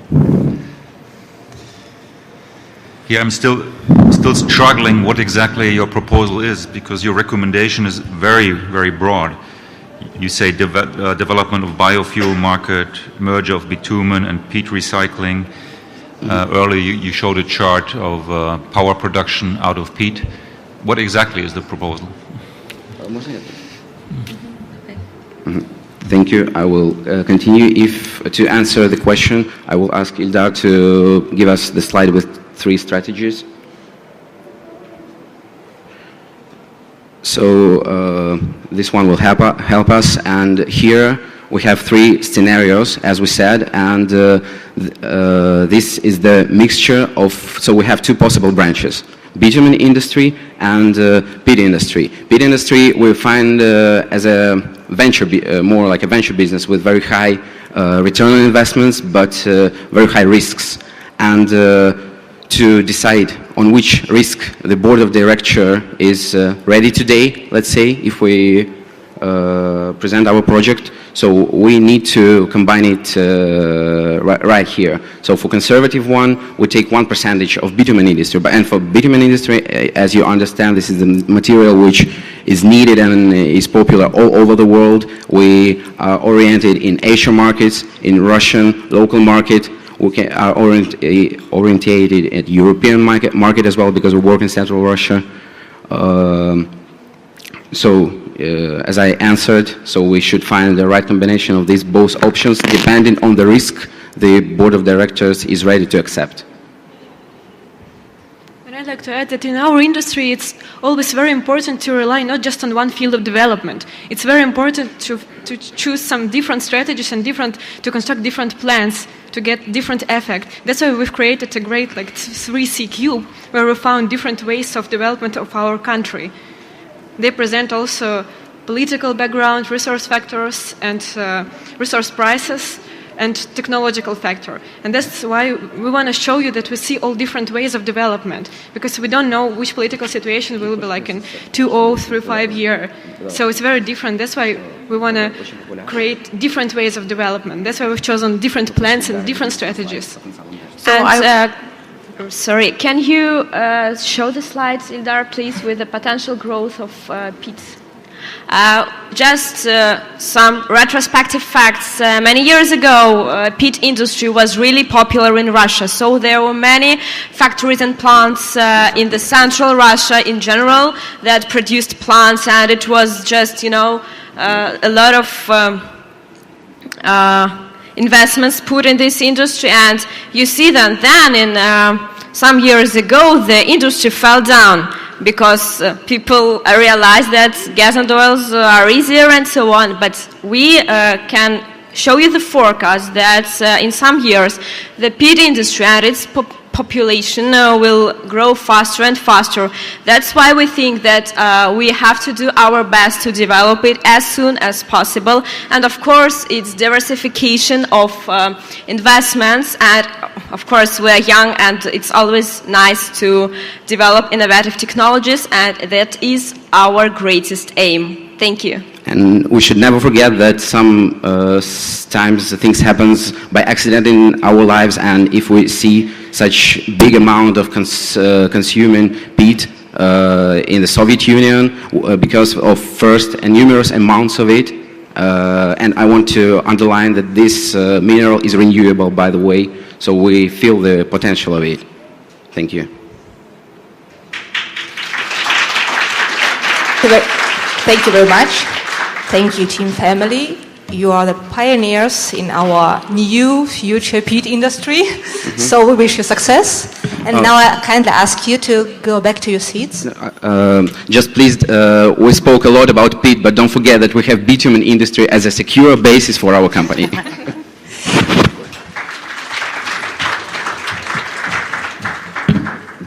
So now we just have only one presentation more to hear. Oh, it's a pity.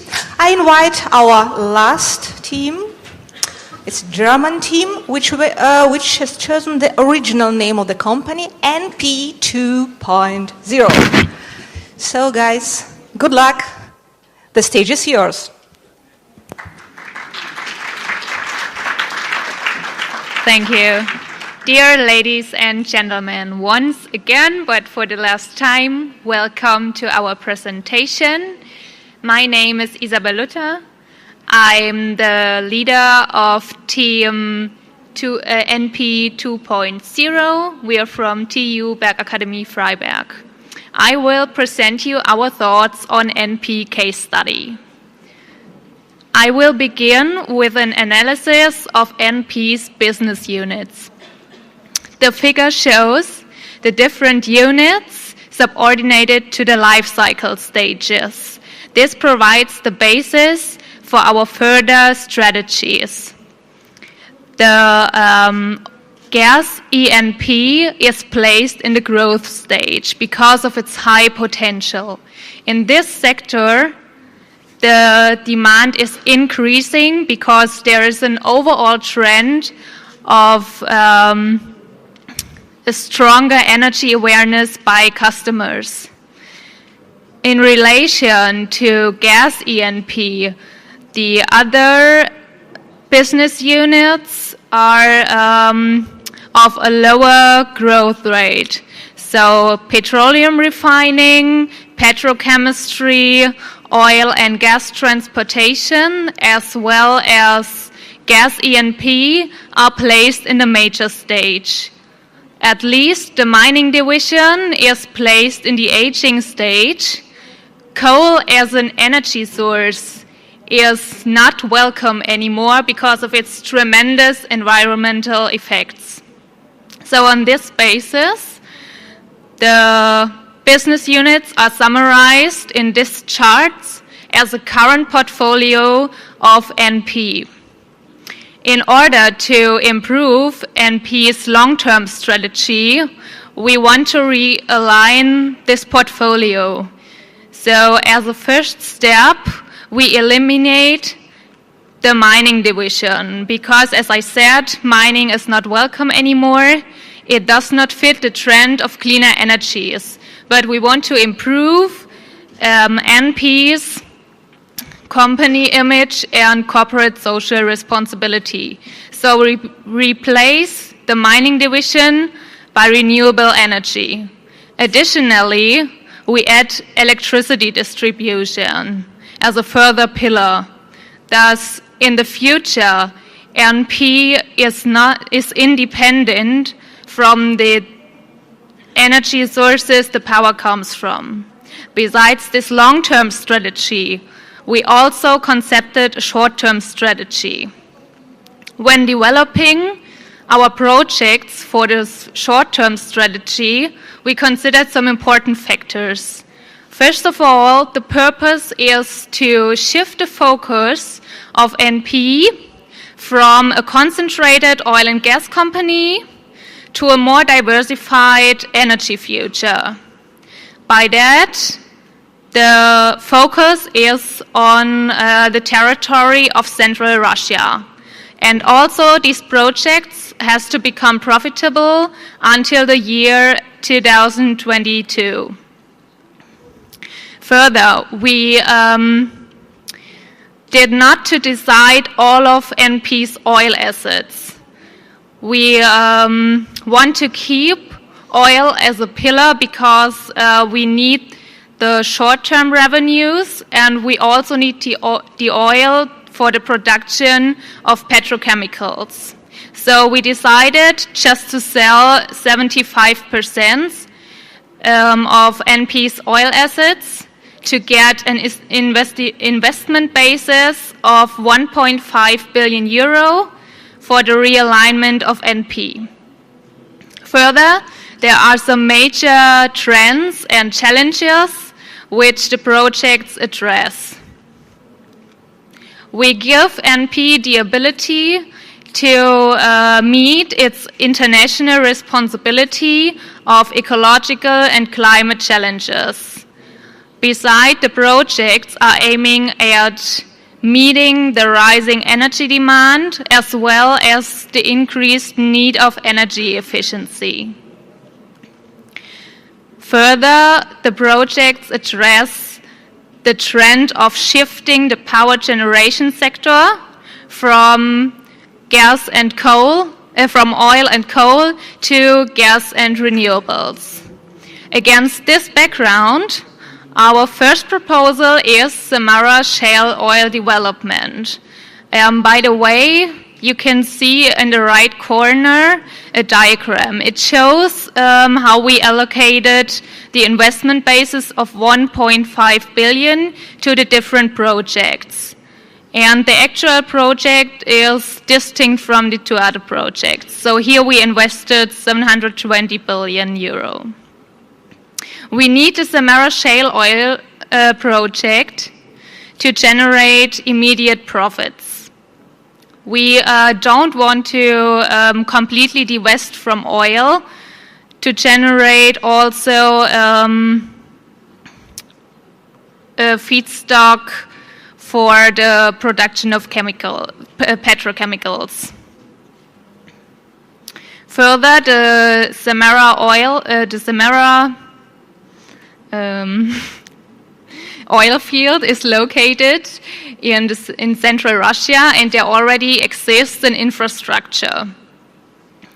By that, there are also several refineries in this area. Thus, additionally, it is close to the customer. Although there are higher operational costs, shale development requires small upfront capital outlays, which makes it much more attractive. We prepared a second solution. It shows zero-emission power plants. To bring renewable energies to the Russian market, we established zero-emission power plants. It's a concept to integrate renewable energies on production level. For Central Russia, we suggest energy mix ratio of 50% for wind energy, 30% for photovoltaic energy, and 20% for biomass energy. This energy mix should lead to a stable and predictable production. The implementation is proceeded in two phases. The first phase includes the development of renewable energy projects at 3 locations, any at 100 megawatt. It also includes the development of partnerships for photovoltaic supply.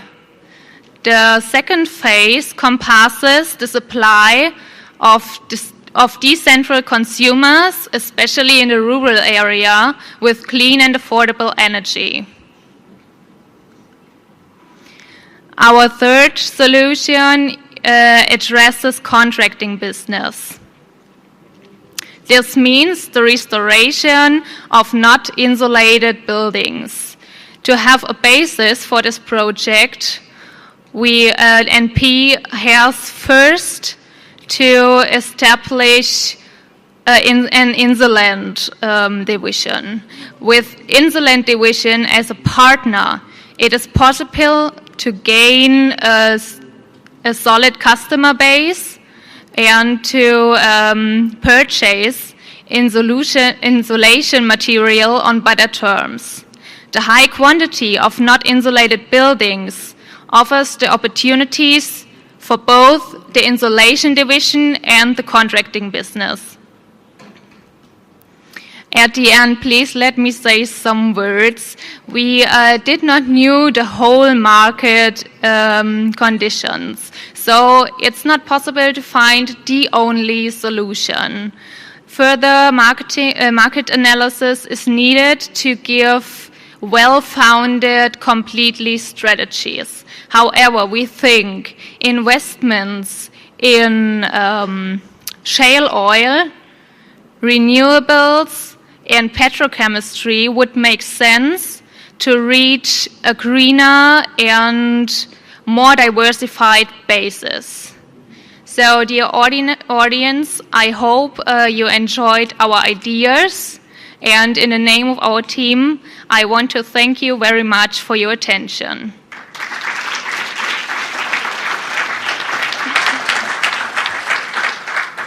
Thank you very much, the Board of Directors of NP 2.0. Thank you for your presentation. Dear jury members, would you please ask questions to this team? Maybe I start. It's very deeply embedded in the German DNA to have renewables and to insulate houses like crazy. But do you think this is the right approach for the Russian market?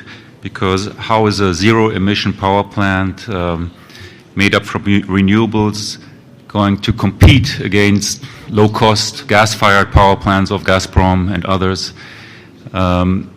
What will the regulatory environment be? In Germany, this works because of very, very high subsidies. Would it work in Russia? Thank you for the question. I think that we Europeans, we made great work about this. We bring these renewable energies to market. We made it cheaper and cheaper by innovations, by industrial production, and we think that renewables are in Russian decentral areas. They are on grid parity.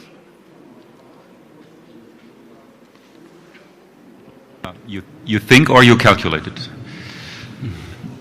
With the first 3 projects until 2022, we don't think that we make profits, but we think we give clean energy, and we have first revenues, of course, and we make a lot of experience to establish our business all over Russia with decentral zero-emission power plants.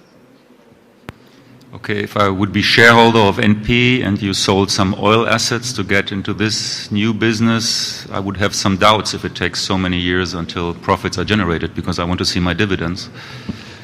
Therefore, we split the amount of money to 3 projects.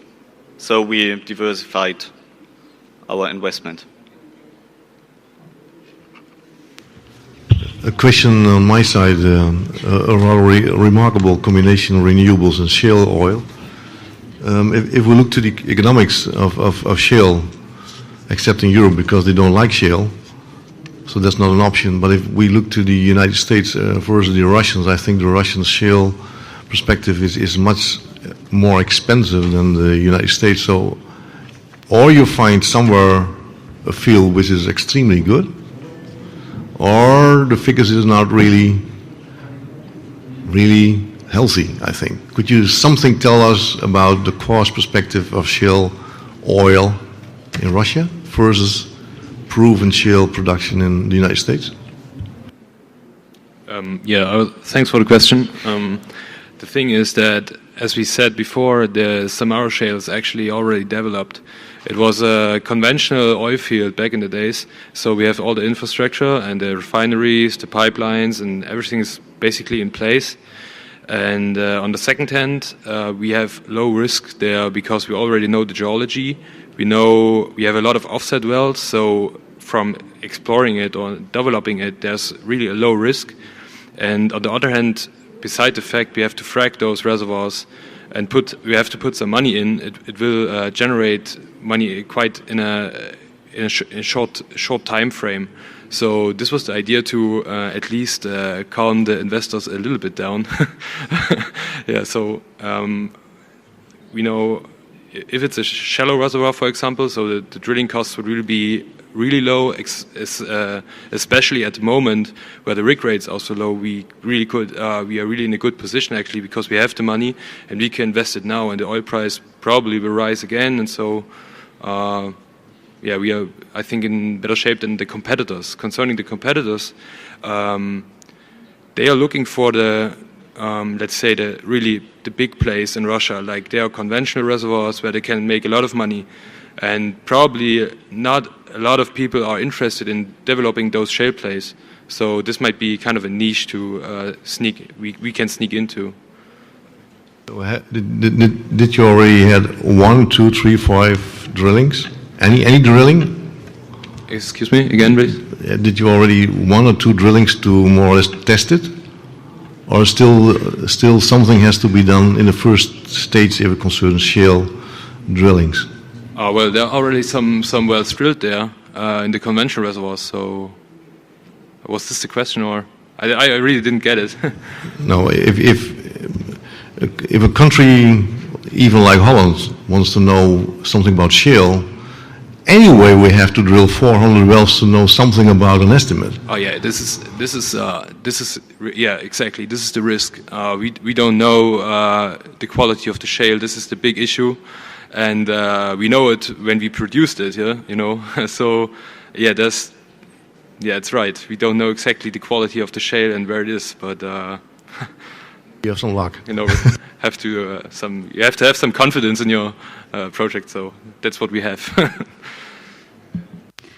Now, dear students, I mentioned your previous slide, the suitable infrastructure in Samara region for your shale gas project. Please specify this fact.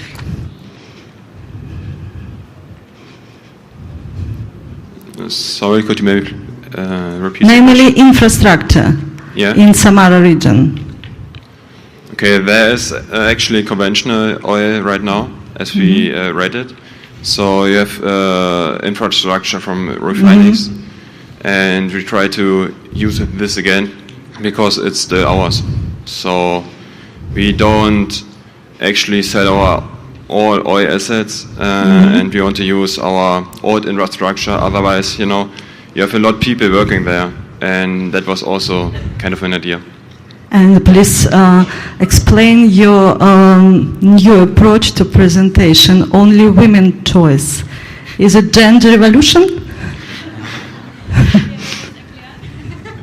Yeah, how to explain it? We thought that if you have 10 minutes, it's really difficult to explain each project, and we didn't want to miss some time. So we thought if you switch over to different ones, different people, you miss some time, and we wanted to be a little bit more efficient. And yeah, that was pretty much the idea about it. Thank you very much, Isabel.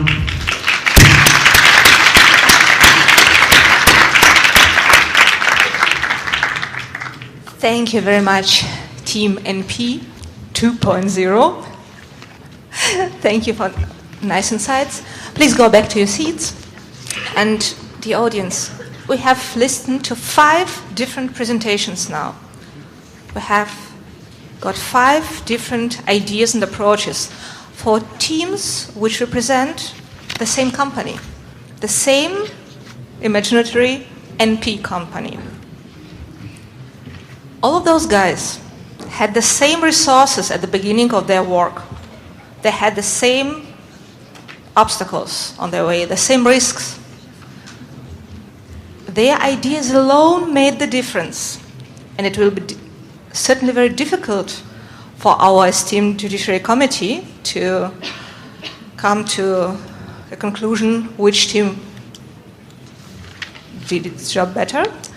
Anyway, we have another part of our contest, which is a kind of blitz tournament.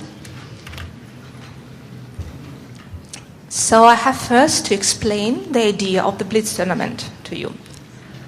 This is a unique option for the audience to take part. We will have 6 questions. It's a multiple choice adventure. You have 3 possible answers, 3 opportunities to answer. 1 is a correct one, and 2 others are incorrect. You can gain 5 points for each correct answer. And each team, or all the teams together, because we will do it simultaneously on all the 5 tables, will get 30 seconds of time for a team discussion. It's not a huge potential for discussion, but I think it's enough to answer those questions. The incorrect question is rated with 0 points, and there is an option to vote for the audience. May I ask you if you got those voting devices? The audience, do you have them? All of you, or just those who decided to vote? Oh, thank you, thank you. So let me explain. Each and every question has 3 possible answers, which are marked as A, B, and C. You have also buttons, A, B, and C, also some other ones, but you don't need them. Just press the appropriate button after you made your selection. We will have the results afterwards, and we'll just compare, let's say, the amount of luck and the amount of knowledge we had in the audience and on our tables.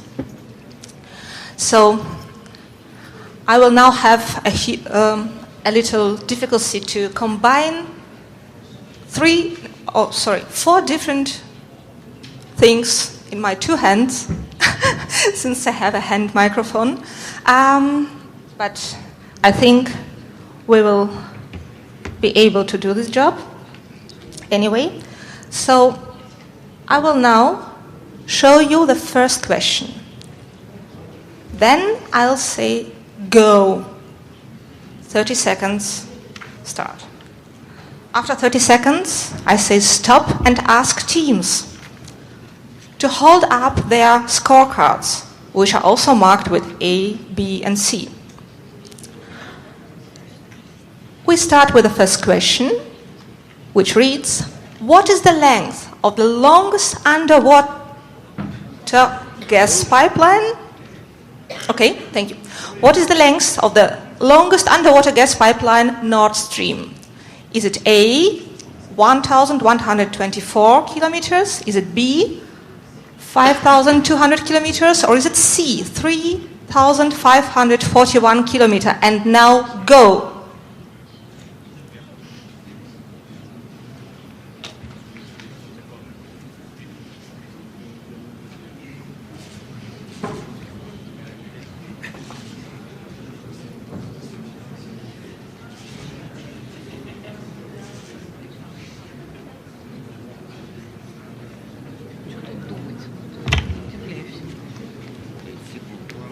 Five seconds left. Stop and please hold up your cards. The assistants, please note the answers. Thank you.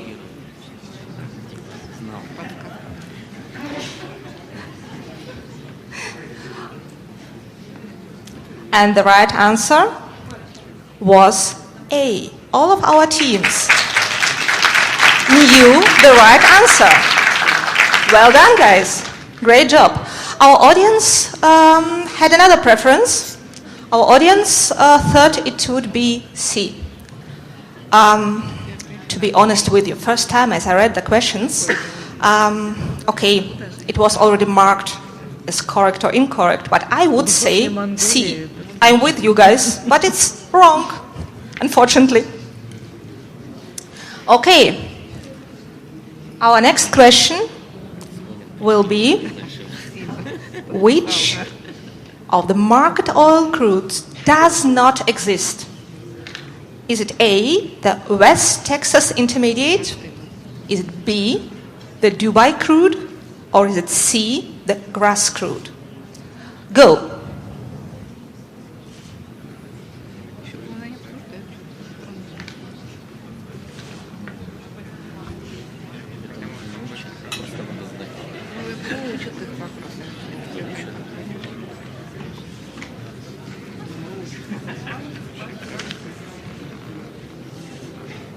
Five seconds to go.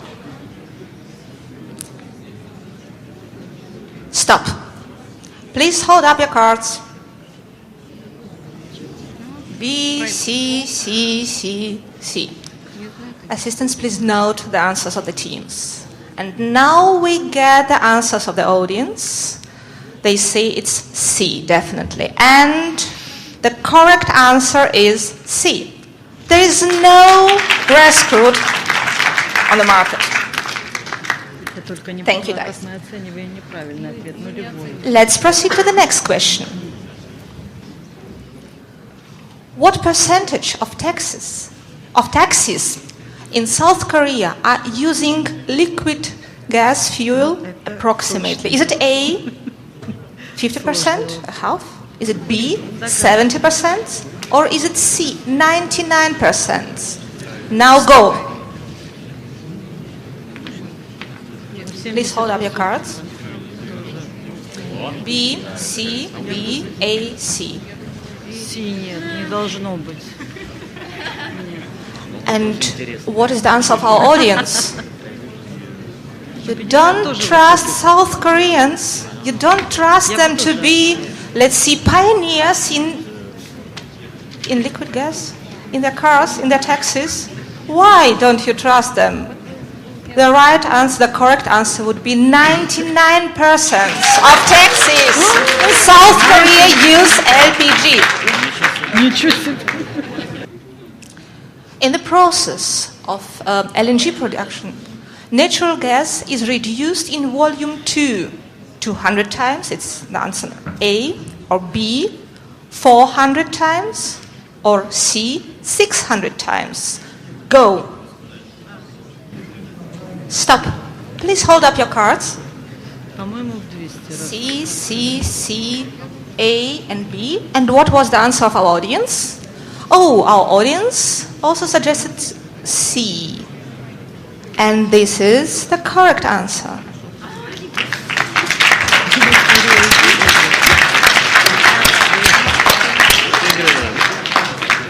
When did the first Russian oil pipeline Balachany-Cherny Gorod started functioning? Was it A in 1878? Was it B in 1828? Or was it C in 1910? Go. Stop. Stop and hold up your cards, guys. A, A, A, A, A. And what is the audience going for? It's also more or less A. And this is the correct answer. As most of you probably know, the first industrial oil started in the middle of the 19th century, and there are two countries in the world which claim to be first. Do we have somebody from Azerbaijan here, or maybe from US? Don't get in competition. We really don't know which of those countries was really the first one. Okay, and our last question for this tournament is, in which country in the 2nd century salt and natural gas were mined from the several hundred meters deep offshore wells? Was it A, in China? Was it B, in India? Or was it C, in Peru? Go. A, and once again A. And what was the, oh yes, and our audience also voted for A. You are right. It was in China. It was in China. Thank you very, very much. I can't sit. I have to stand. So we had a discussion. First of all, we are very pleased of your participation, presentation, question answering, your bright ideas, sometimes maybe not realistic, but very exciting.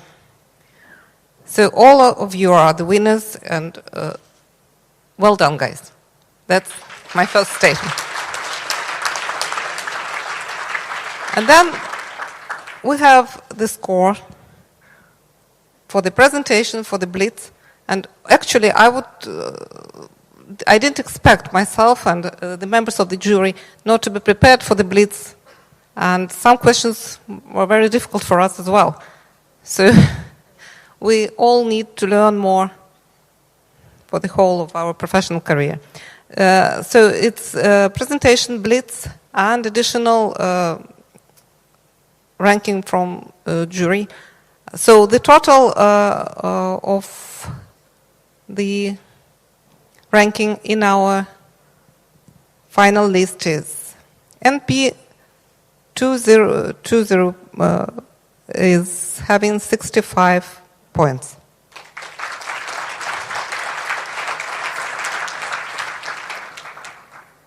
Team Orange, 71 points. Family, 76.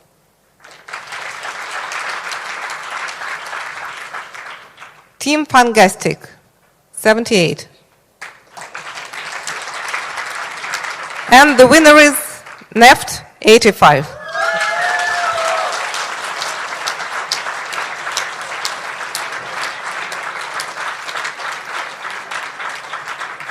Congratulations. And we'd like, the jury members would like to comment on each of the team's activity briefly, for you to learn some lessons of what you've done today, right or wrong. So we start from NP2. Okay, let me start. I'd like to say thank you for all you guys. It is very interesting, and I'm very excited. And this is, for me, it was the first experience. I don't know your situation, but it is very interesting. As for the team NP 2.0, very good team, very nice presentation. You know, oil and gas business is man's business. But in this team, there is a very beautiful lady, very smart lady, a real leader who made a very good presentation. I think that you have a very bright future in our business. Not very easy, I might say, very difficult. So good luck, guys.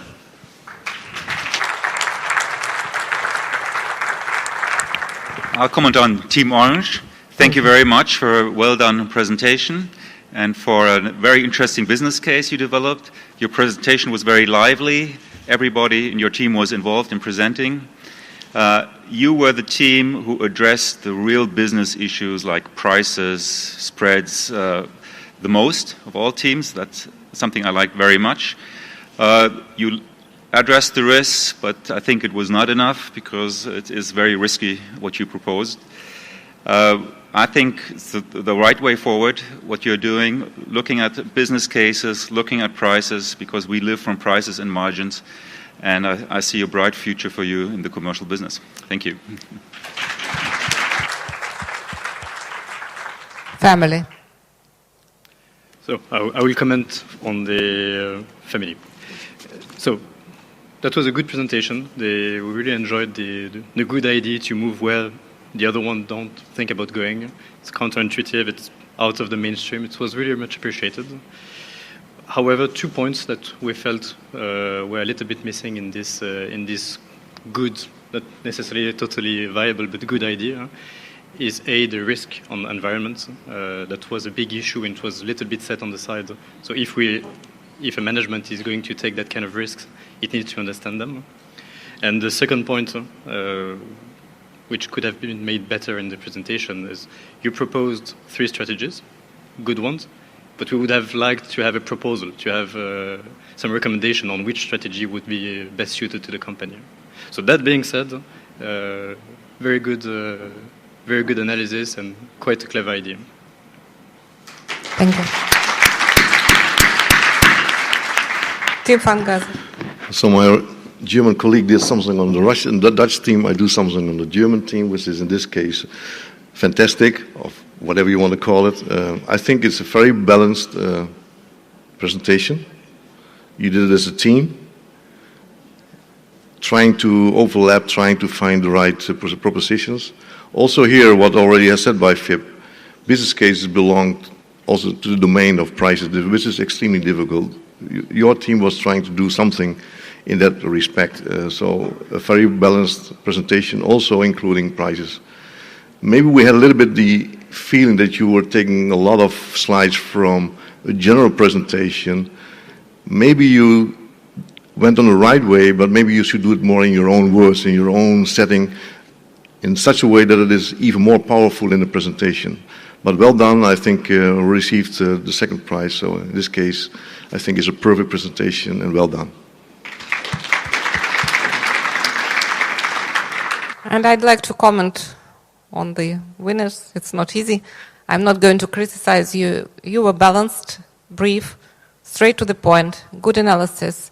But the most important thing for us that you acted as a team.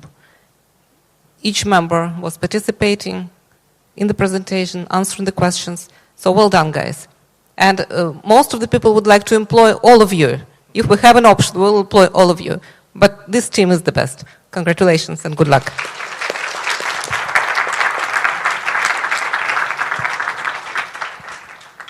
So, dear friends, as now we know who is the winner, we probably may ask ourselves, what will winner get? I kindly ask Mr. Khomyakov to come to the stage and explain us what is the grand prize. Mr. Khomyakov is the deputy chairman of the managing board of Gazprom. Я сердечно приглашаю господина Сергея Федоровича Хомякова на сцену для вручения главного приза и объявления. Thank you very much. I ask all, take devices for translation, please. I will speak Russian. Okay? You don't have any? Thank you, thank you.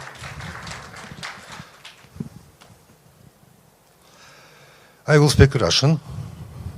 Okay.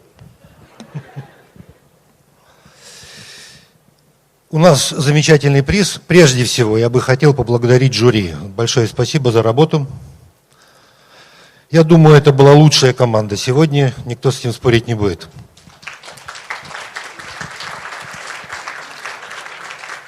Во главе с капитаном, конечно. Большое спасибо. У нас очень интересное соревнование прошло. Соревновались те люди, которые считают энергетическую отрасль своим будущим. И, естественно, Гран-при должен отвечать этим желаниям. Гран-при у нас заключается в следующем. Команда-победитель приглашается нашими фирмами, это Газюни и Газтера, ИОН и Газпром, побыть и поработать на этих фирмах по 3 дня, в то время, когда это будет удобно.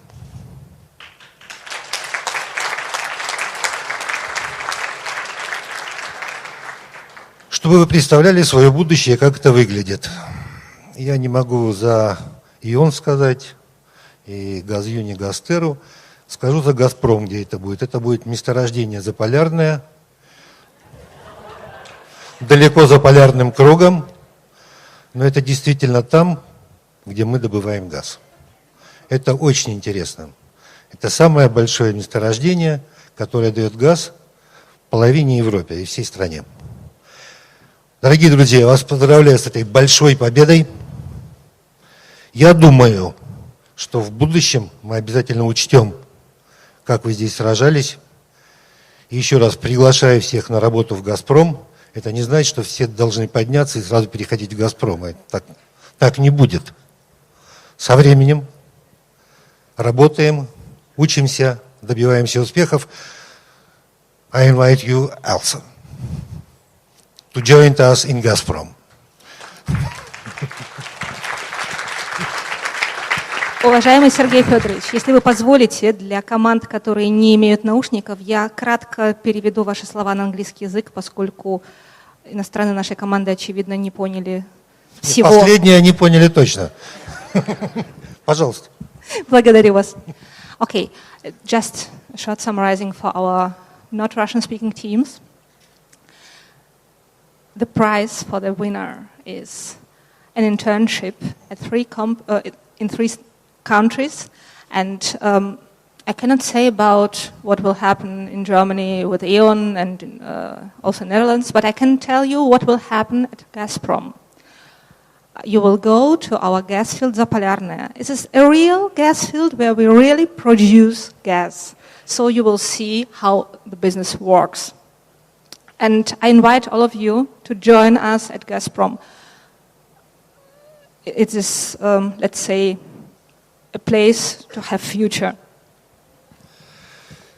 Наверное, уже пора заканчивать этот действительно сложный двухдневный марафон. Уважаемые друзья, уважаемые коллеги, большое спасибо за работу. То, что происходило вчера и сегодня, показывает, что такие встречи просто необходимы. Они необходимы не только нам, работодателям, которые отбирают лучших из лучших. Я думаю, можно уже переводить. Dear colleagues, dear friends, I think we shall slowly close our today's event here. It was a lot of work we conducted here. Почему удобно с переводчиком, они переводят всегда лучше, чем говоришь. Thank you.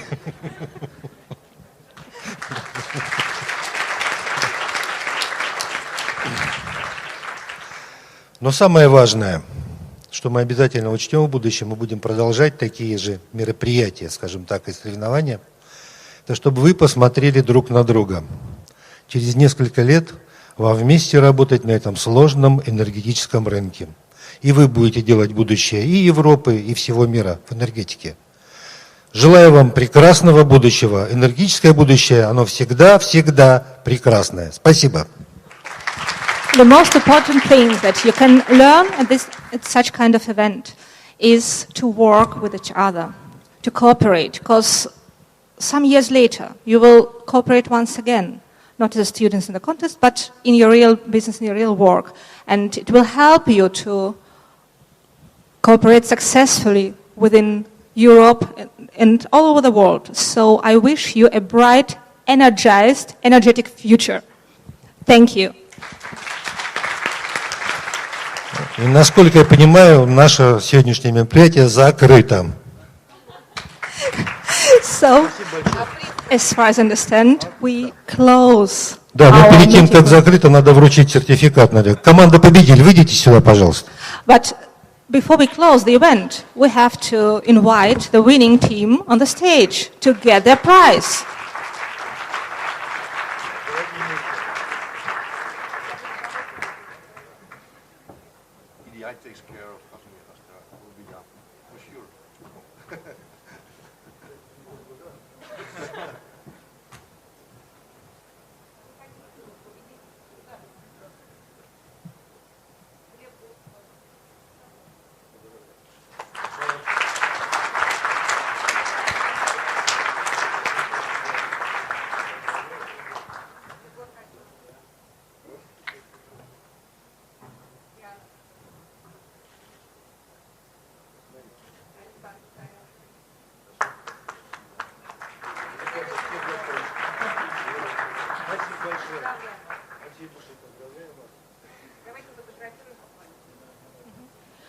As all the prizes are already handed over, I ask kindly for all the teams to stand up and get to the foot of the stage after we make this photo, to make a joint photo of all the participants of this contest.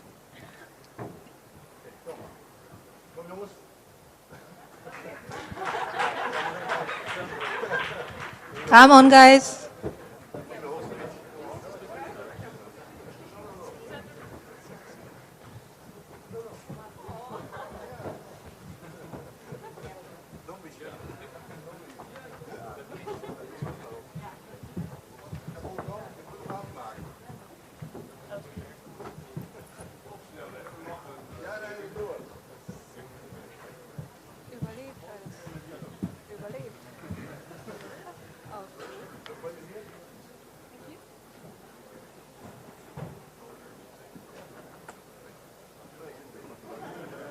Come closer, please. Make it easier to the photographers, please.